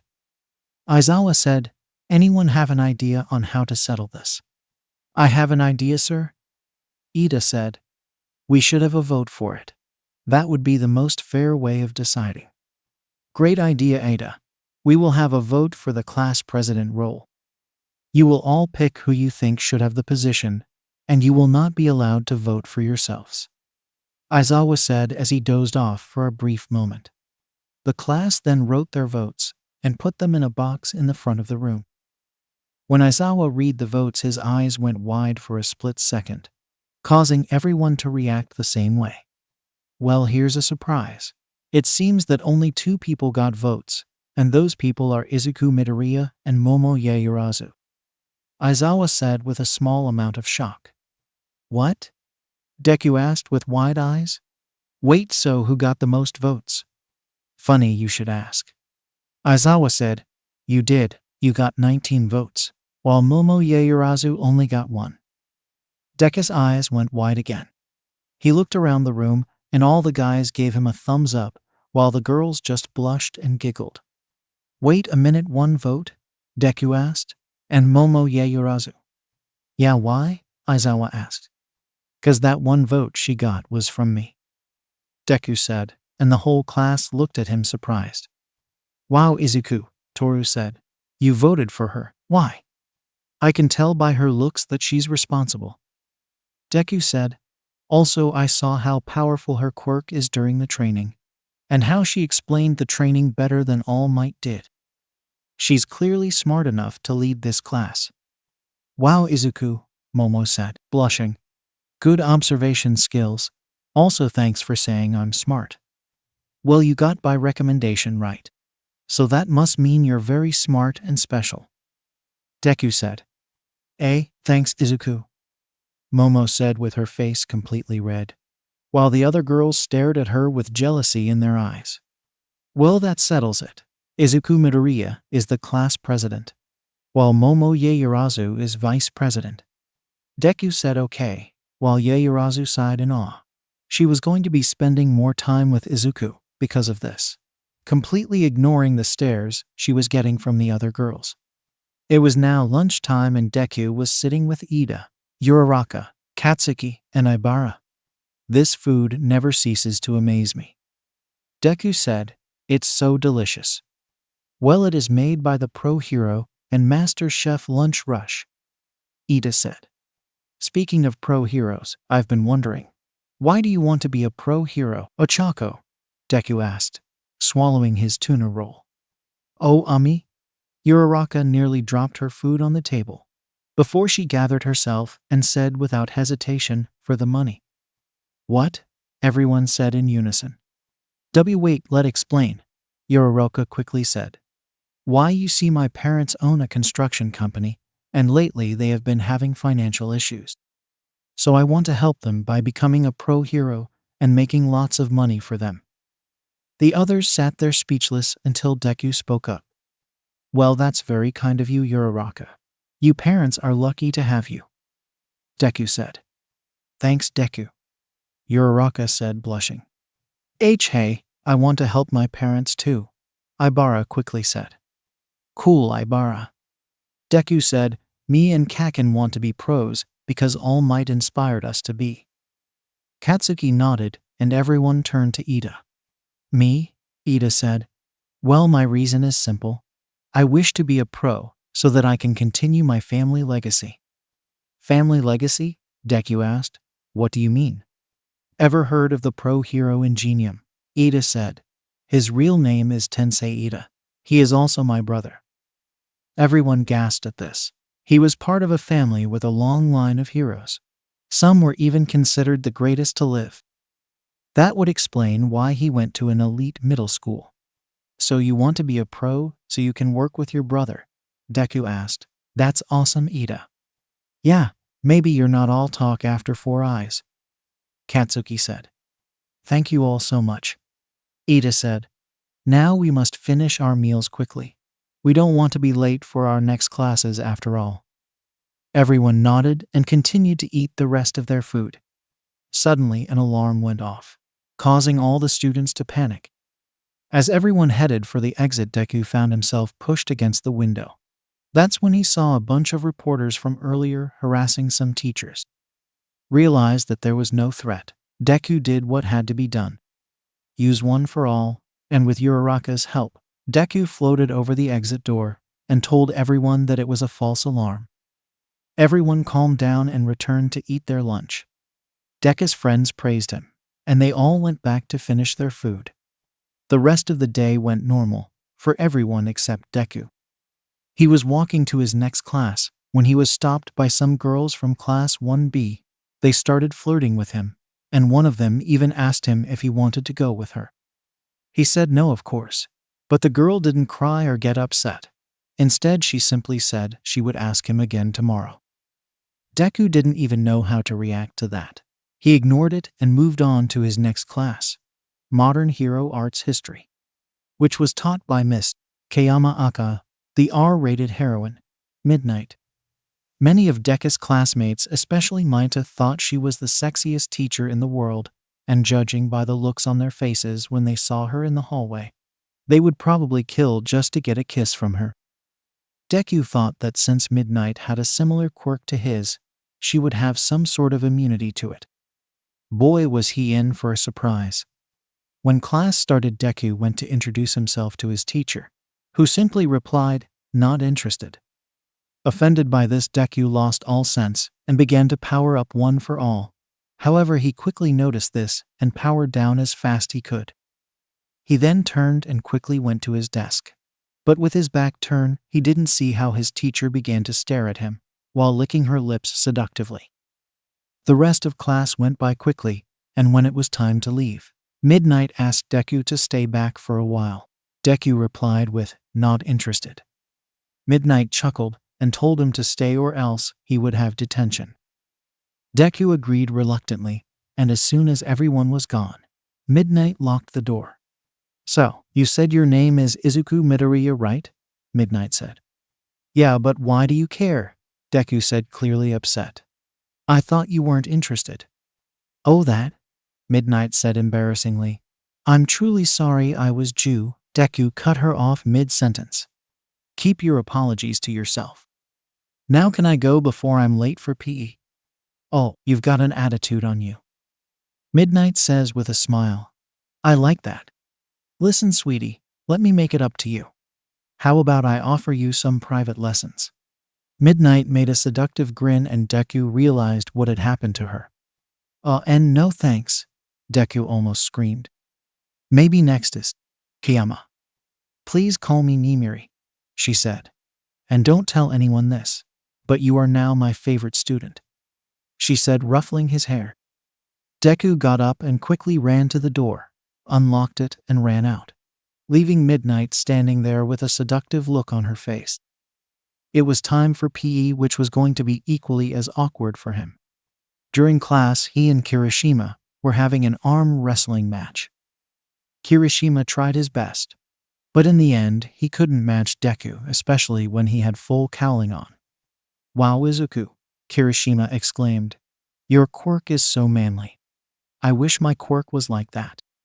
Then I could be more useful." "What are you saying, Kirishima? Your quirk is useful?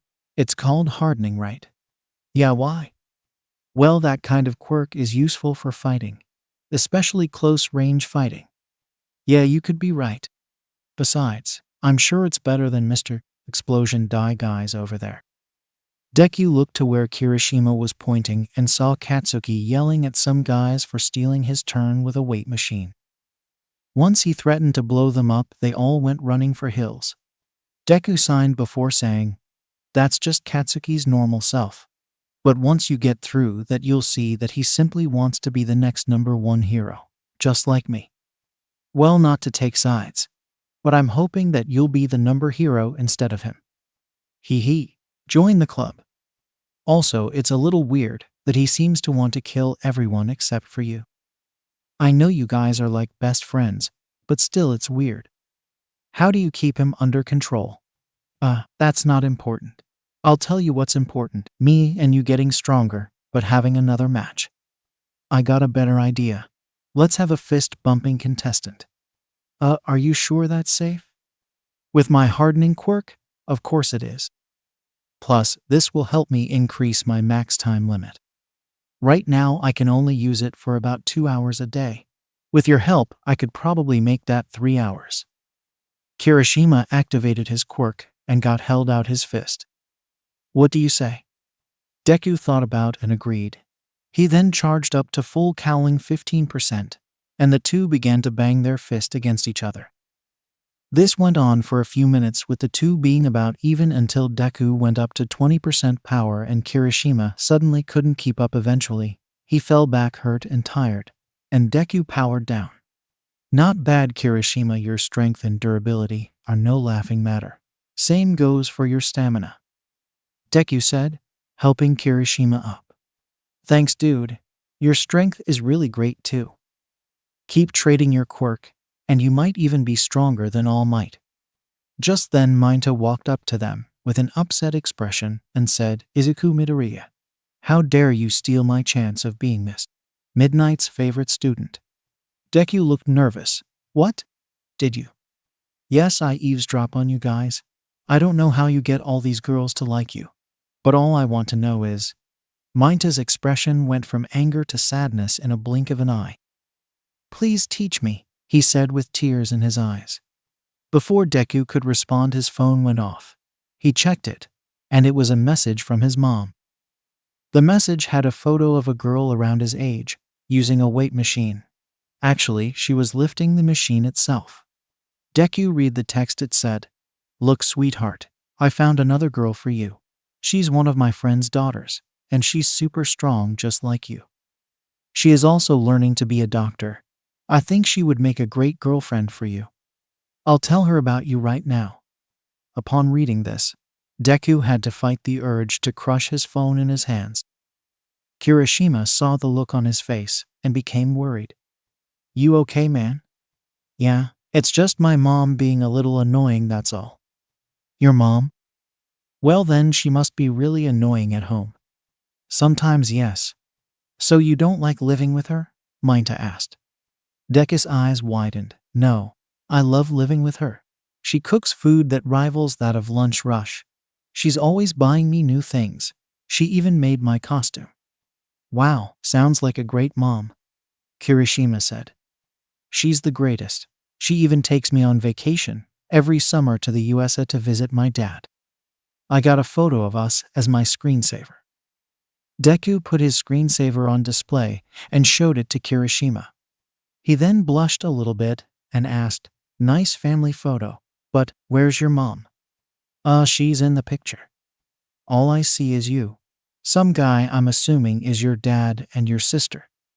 Deku paused for a moment before saying, "I don't have a sister." "Let me see that," Minta said, snatching the phone. Soon as he laid eyes on the picture, blood began to leak from his nose. Standing beside Deku was a beautiful green-haired woman with an hourglass figure. She was wearing a tank top and shorts, and had a bust size that rivaled that of Yaoyorozu. "Wait, no way. So not only do you have a loving mom, you have a hot one too. Smoking hot, if I'm being honest. And that body, looks like her measurements are 97, 66, 94. Gorgeous. Do you have one of her in a bikini?" Minta continued to look at the photo with bated breath. But his moment ended when he felt a hard slam on top of his head, sending his face in the ground. Deku grabbed his phone that Minta dropped and put it away, saying with red cheeks, "Please, never say that again." His voice was calm, but if you listen closely you can sense the bloodlust in it. "Stop playing rough, boys," a voice from behind them said. They turned to see Aizawa standing there with his hair standing up and his eyes glowing red. Wait a minute, Deku said, realizing what that meant. So you are a racerhead. I thought you looked familiar. That's why my quirk stopped working right before my hit landed. That's correct.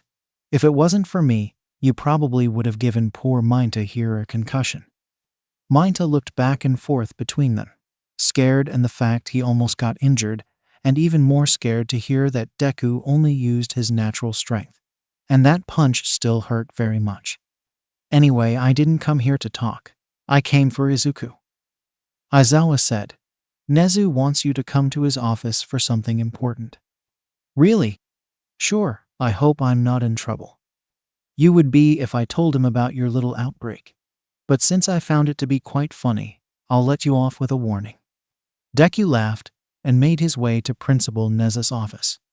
Meanwhile, in the hallways, a blue-haired girl was opening her locker to get her supplies for her art class when two girls came up to her with letters in their hands. What do you guys need? She asked. We need your opinion. We both made these letters to the same guy, and we want to know which you think is the best. The redhead said. Wait, to the same guy? Yeah, the purple-haired one said. That cute Izuku guy from Class 1A. The one with the green hair and who got the high score on the entrance exam.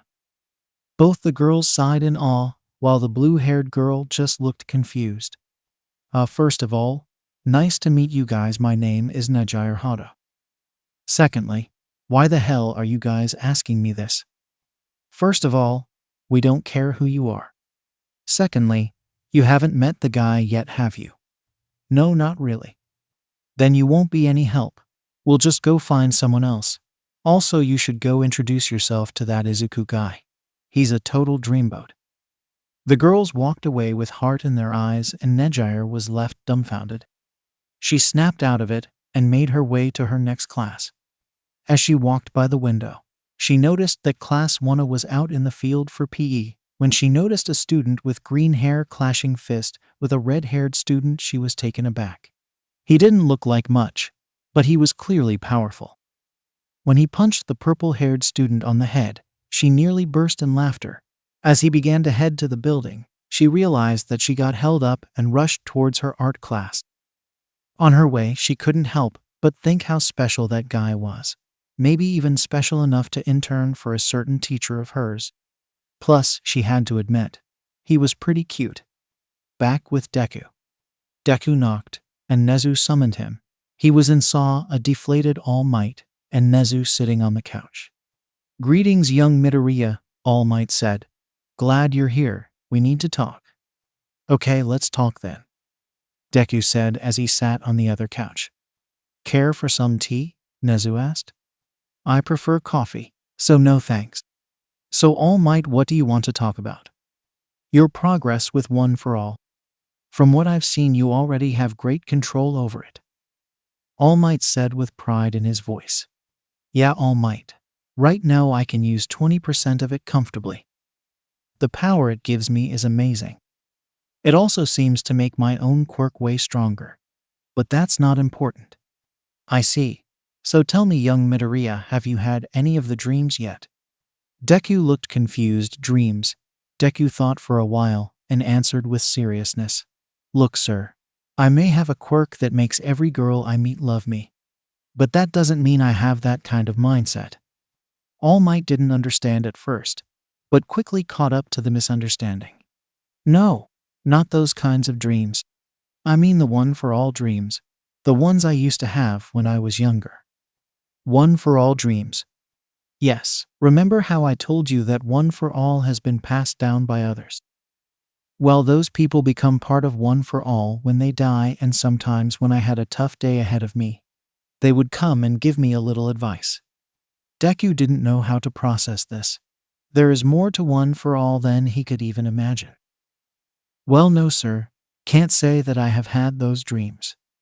Well, given your control of the quirk, it shouldn't be long before they reach out to you. When they do, make sure to let me know. I could help you understand the things they tell you better. Yes, sir. The rest of the day went by without any other issues. Deku and his friends walked to the station. When they got to their stops, they all went to their houses. When Deku and Katsuki began to part ways, Katsuki asked for Deku to stop and said, "Hey dude, make sure to let her down easy." Then he began to walk towards his house. Deku wondered what he meant, but didn't have time to think about that. He just continued to walk home. When he got the stairs of his apartment building, he suddenly realized what Katsuki meant when he felt someone staring at him. "Come out, I know you're there." As he said that, a certain brunette came out and quietly said hello. "Why did you follow me home, Uraraka?" "Because I need to tell you this before someone else does," she said, closing her eyes. Then she opened her eyes and said, "Deku, I like you and want to go out with you." Deku, except this would happen, and he planned to simply tell her no like he told every girl. However, after everything he went through that day, he had been fed up and just wanted it to end, so he said something that he would regret later. "Listen, Uraraka, I don't want to date you. Or anyone. I'm tired of all this fake love. Why can't you people just leave me alone?" Uraraka stood silently for a moment. But then she said something that Deku would have never expected. "Okay, Deku, I will. Sorry for bothering you so much." With those words, she left. Deku was stunned. For once a girl he shoot down actually accepted his rejection. He didn't know how to feel, nor did he have time to. He went up the stairs to his apartment door and entered. When he got in, his mother hugged him still in her gym clothes and gave him a note. "What's this?" "May's phone number." Inko said in joy. "Don't tell me May is." "Yep, the girl I was talking about. I told her all about you, and she said she was interested. You should call her sometime." "Thanks, Mom, maybe I will." Deku didn't have the strength to be angry anymore. His mom made him some spicy tuna rolls, kissed him goodnight, and went to bed. As Deku laid there, he thought about Uraraka, how she seemed different from every other girl he's ever met. He then remembered the promise he made to himself: no fake relationships. With that thought, he went to sleep, and when he did, he found himself in a dark place. Deku was floating in a void and felt like he was awake.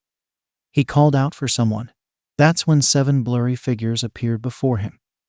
Before he could say anything, one of the figures spoke up and said, "So you're the 9th user."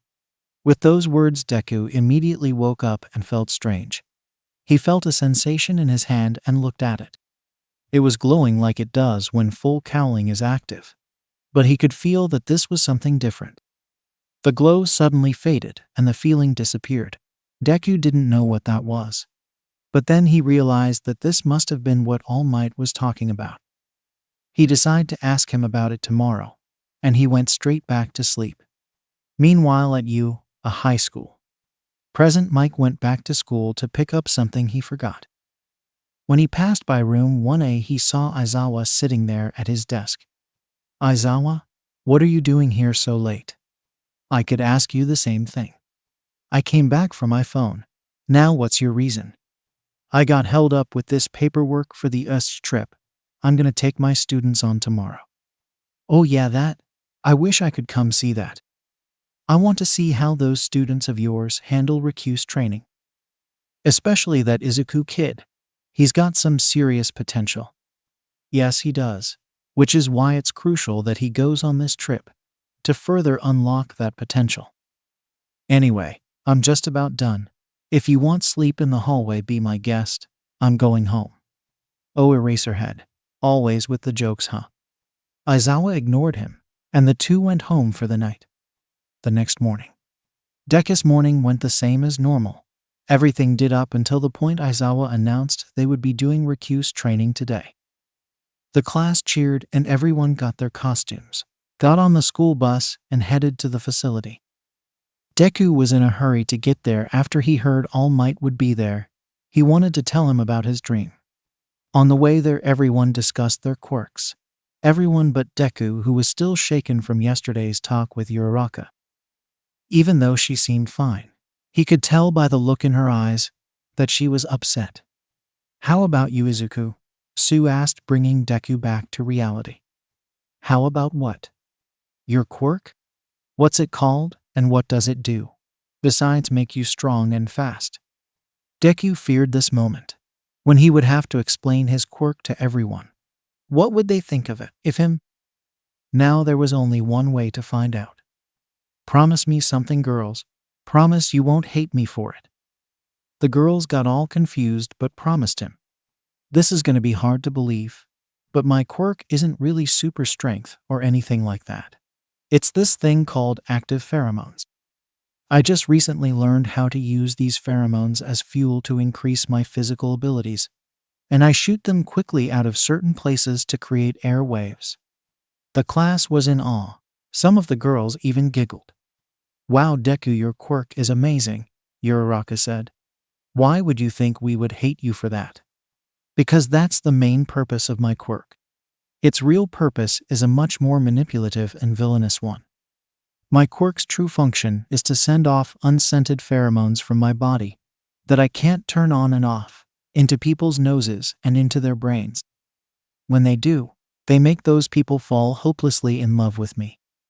The kind of love varies depending on the people, but from what I've seen, it makes guys want to be my best friend, and girls want to be my girlfriend. That's why I thought you guys would hate me, because my quirk is basically controlling all of you. Deku's voice began to break as he looked down in shame. Everyone was speechless, especially the girls. Hopelessly in love, Uraraka said to herself. The silence continued until Yaoyorozu broke the silence. Izuku, you think that the only reason we like you is because of your quirk? It has to be, Deku said, raising his head. That's how it works after all. Izuku, Kirishima said. When I first heard that you got the high score on the entrance exams, I thought you were the manliest guy ever, and that was before I actually saw you. So your quirk couldn't have been affecting me. Izuku, Yaoyorozu said. When you voted for me as class president when no one else did, and said the reason you did it was because you thought I was smart and special, I realized you were a true gentleman. Your quirk didn't make me think that. I genuinely thought that way about you, and I still do. Deku Minta said, when you saved me from getting expelled on the first day, I thought you were the coolest guy ever. Not because of your quirk, but because you're the reason I got to see Midnight up close, and also got to see a picture of your hot mom. Yaoyorozu made a wooden paddle and knocked Minta on the back of the head with it. Deku understood what he actually meant, though. He began to sniffle a bit, but pulled himself together to say, So you guys don't hate me? Well, of course they don't, Deku. Katsuki said from the back of the bus. I mean, your quirk kinda makes that impossible, doesn't it? Katsuki begins to laugh until another person speaks up. What he means is that your quirk is not the only reason why our class admires you. Everyone looked to see the source of the voice. It was Shoto Todoroki, the mysterious ice guy who tore up the battle training test. Perhaps your quirk is what sparked their interest in you. But over time you have given them far more reasons to respect you, myself included. I saw how you calmed everyone down during the false alarm incident. You clearly have good leadership skills, which is why I don't regret voting for you as class president. None of us do, Midoriya, Ida said. We've all come to respect your personality, not your quirk. So none of us hate. In fact, I speak for all of us when I say that we admire you even more now. The whole class agreed, and Deku began to weep. He's always had one true friend, but now he has a whole class full of them. Deku wiped the tears from his face and thanked everyone for what they said. They all smiled, and everyone went back doing their own things. Deku saw Uraraka on the other side of the bus. He thought about yesterday and what he said to her. Maybe he was too harsh. He was about to go talk to her when the bus suddenly stopped. Okay, everyone, Aizawa said. We're here. Let's get this show on the road.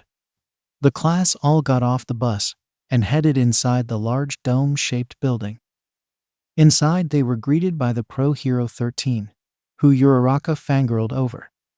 Welcome, students, to the Unforeseen Simulation Joint, or USJ for short, 13 said.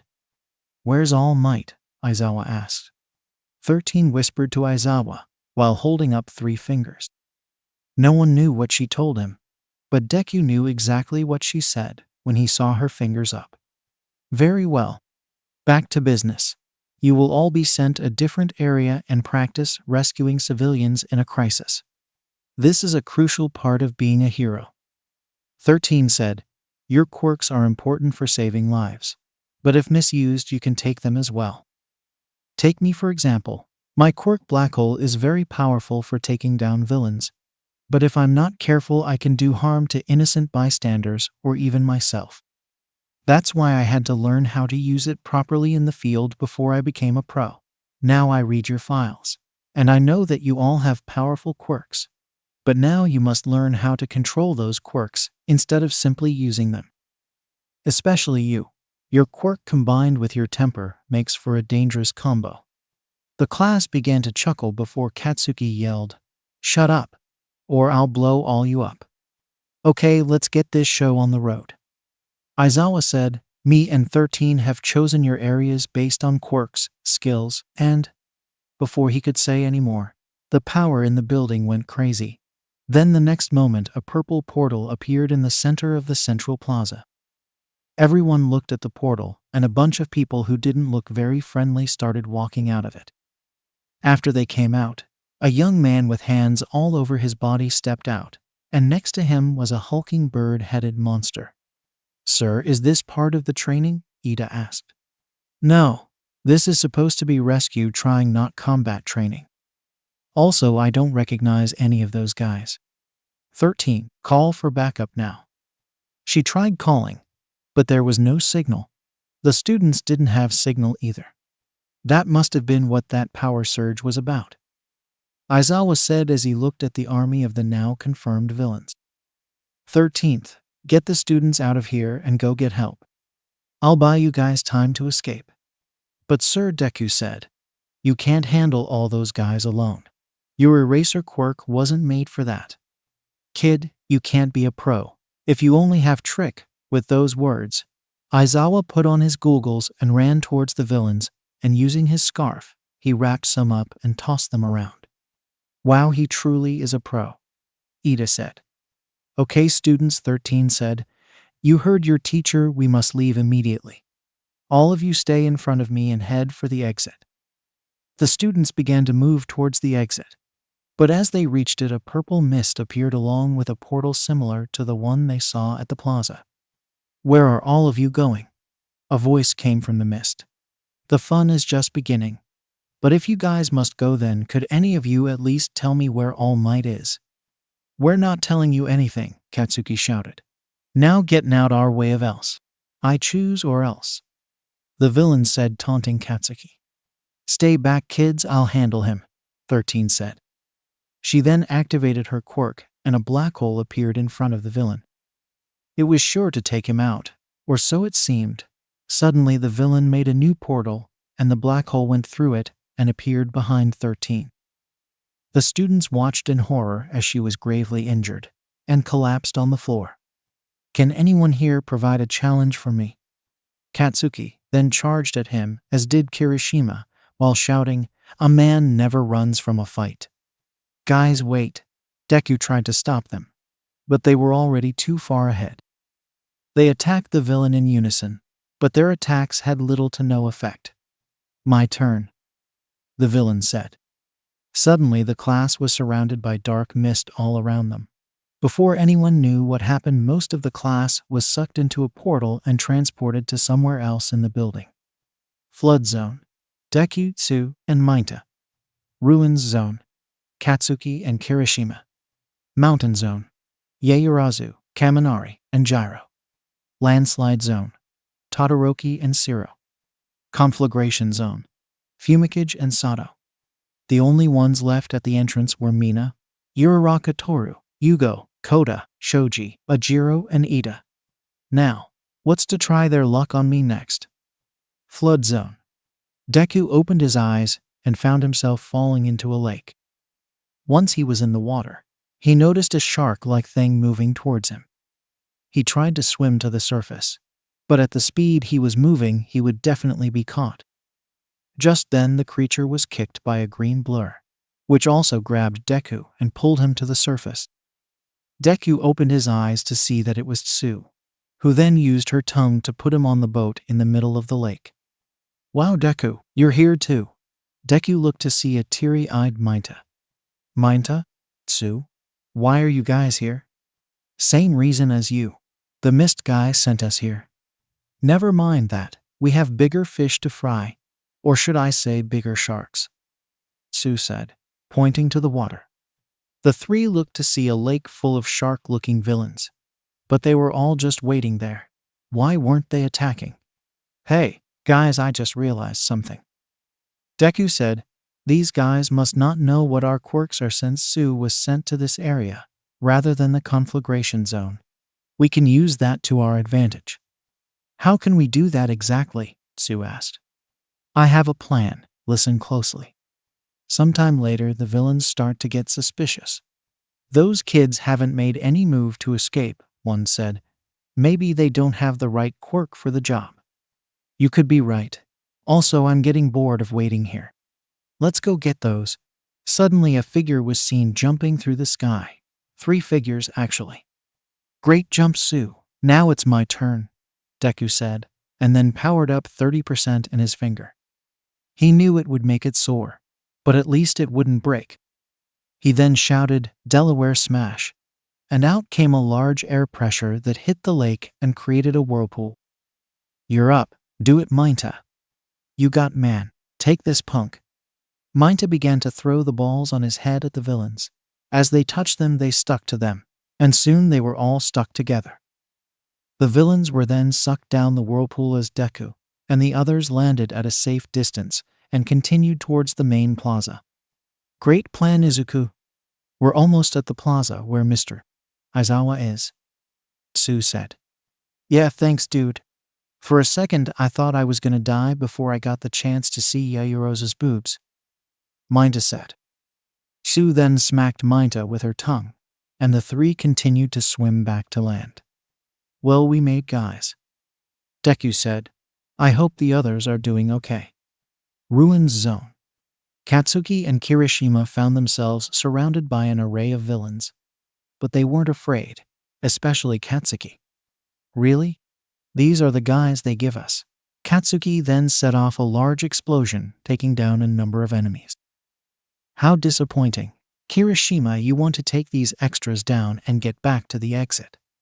I'm offended you had to ask, Kirishima said before activating his quirk and knocking an enemy into a wall of a building.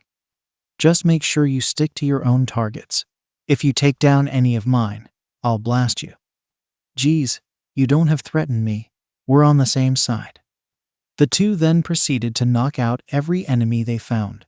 With Bakugo's firepower and Kirishima's brute force, they took down their enemies with time to spare. Well, that was fun. Should we go help the others now? Kirishima asked. They can handle themselves. Let's just get to the entrance so I can have a rematch with that foggy bastard. Katsuki's hands began to spark and Kirishima knew better than to argue. The 2 began to make their way out of the zone and into the central plaza. Mountain Zone. Yaoyorozu, Gyro, and Kaminari are surrounded by villains, and they won't be able to leave until they get rid of all of them.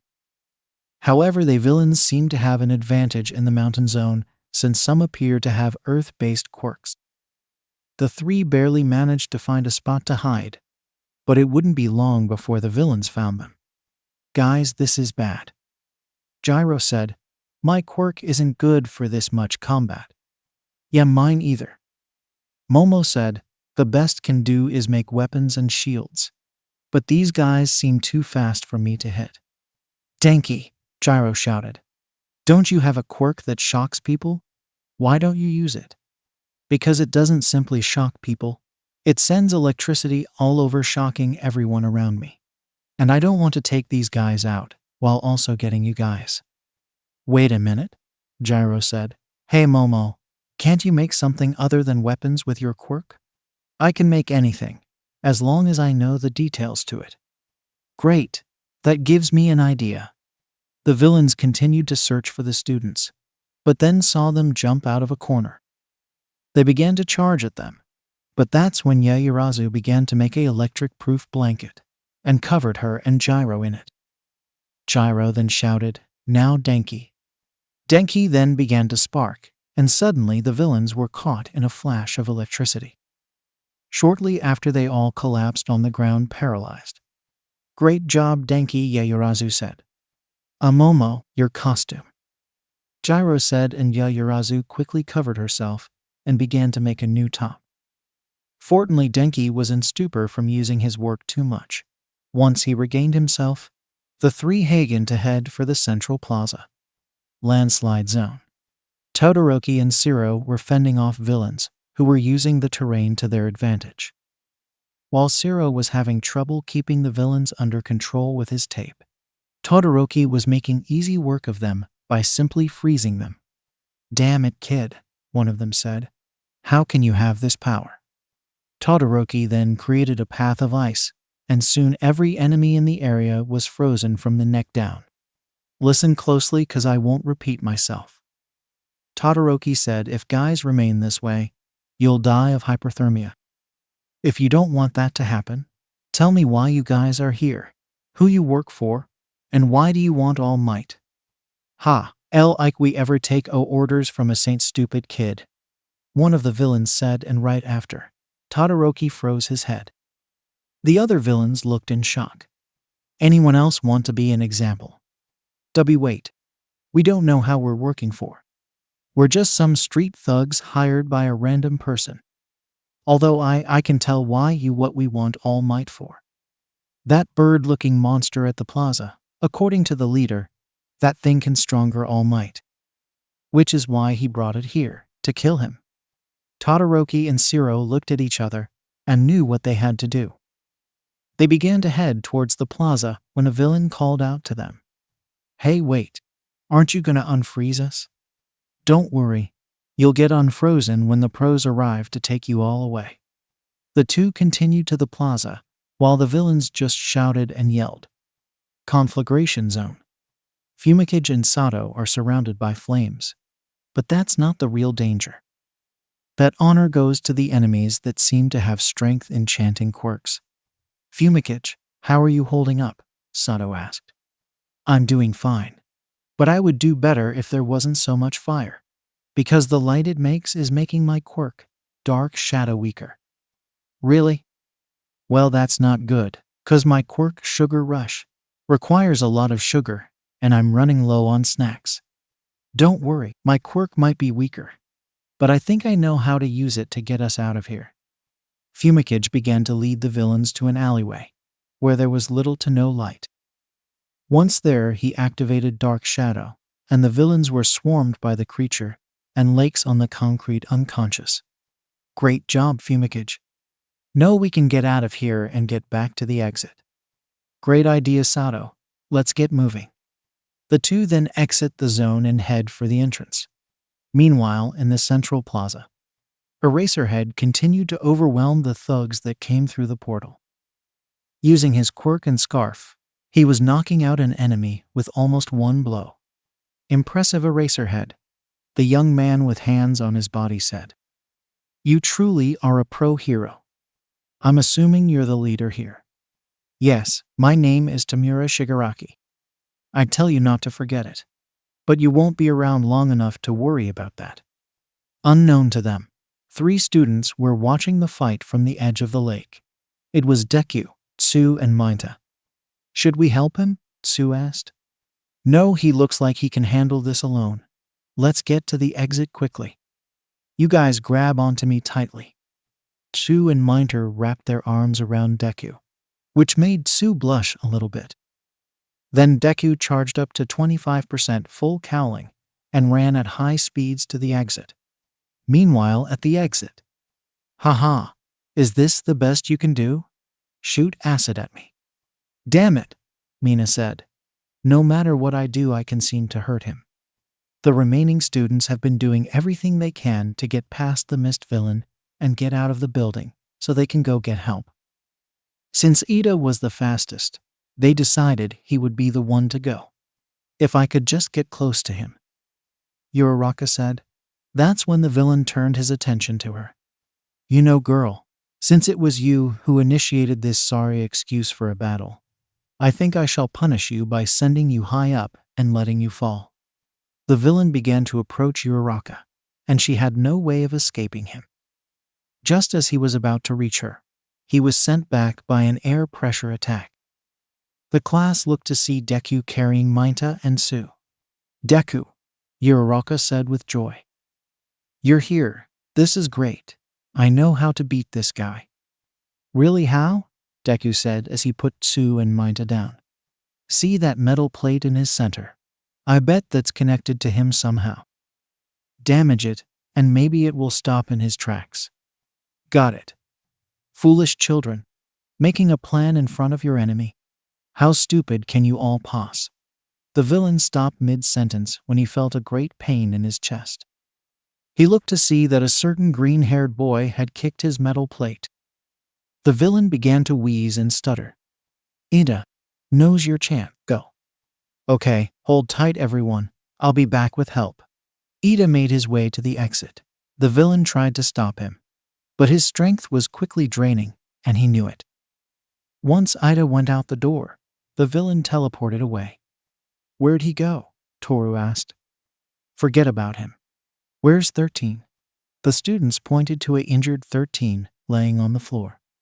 We need to help her. Does anyone have any first aid equipment? No, but I can make some, said a voice from the staircase. The class turned to see Yaoyorozu, Denki, and Gyro.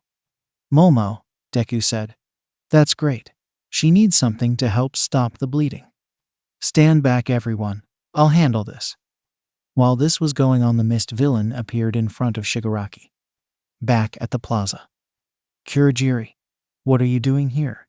And why are you breathing like that? Sir, he said with heavy breathing. One of the students has escaped. They will be bringing help soon.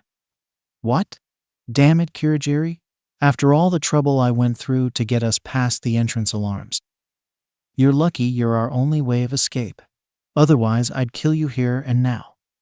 Wait a minute. The entrance gate, Eraserhead said.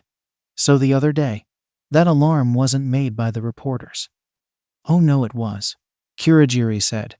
We just happened to be in the crowd, and when we got through, we seeked the USG building since my quirk requires me to know the location of the place I wish to teleport to. I see. I should have known that from the beginning. No matter.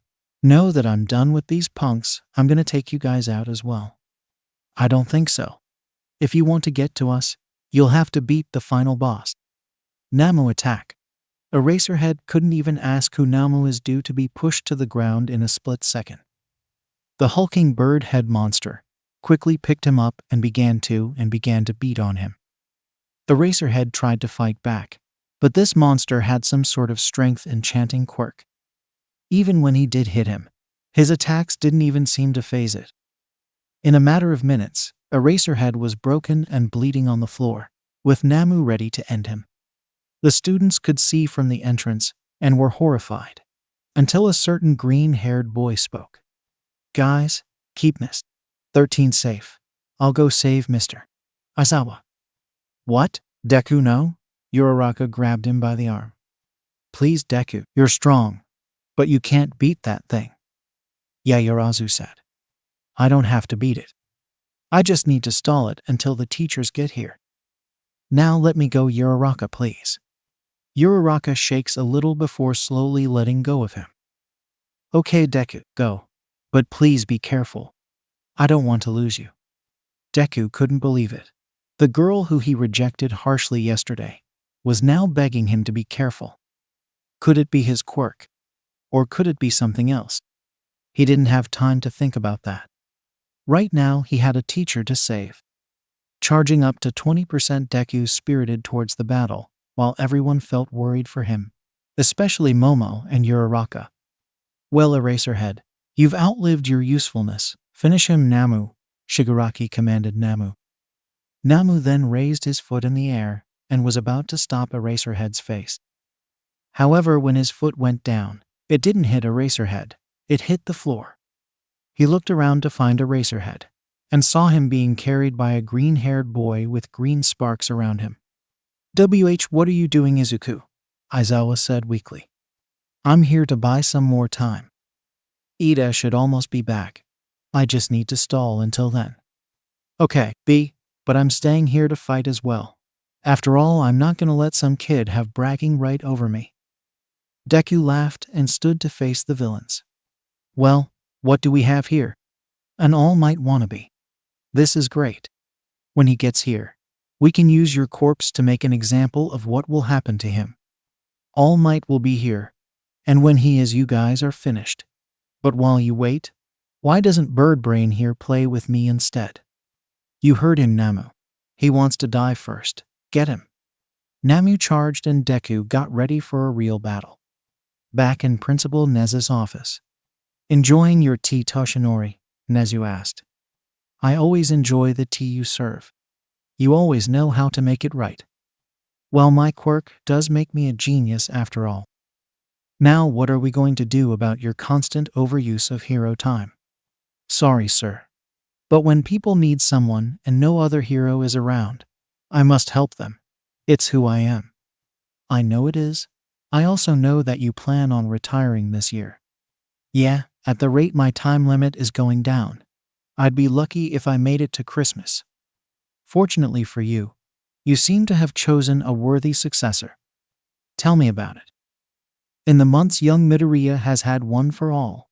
He has mastered it to the point where it's become second nature to him. I must say, you truly made a wise choice in choosing Mr. Midoriya. Not only does he have the heart of a hero, he also has such a way with people. Yeah, but that's not exactly good for hero work, Nezu. I beg to differ. Being popular has many advantages, including. The door suddenly flung open and Ida fell, though collapsing on the floor. All Might quickly turned into his buff form before Ida could look up and say, Mr. All Might, you need to help us, Ida said with heavy breathing. Villains have attacked the SG. Mr. 13 is wounded. Mr. Aizawa is fighting off the villains. We must return at once.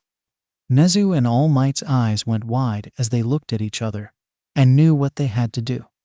Nezu, inform the teachers of the situation. I'll go on ahead and try to save the students. Understood. Nezu quickly ran to his desk and spoke into the announcement mic. Attention all staff personnel. We have intruders at the USG. This is not a drill.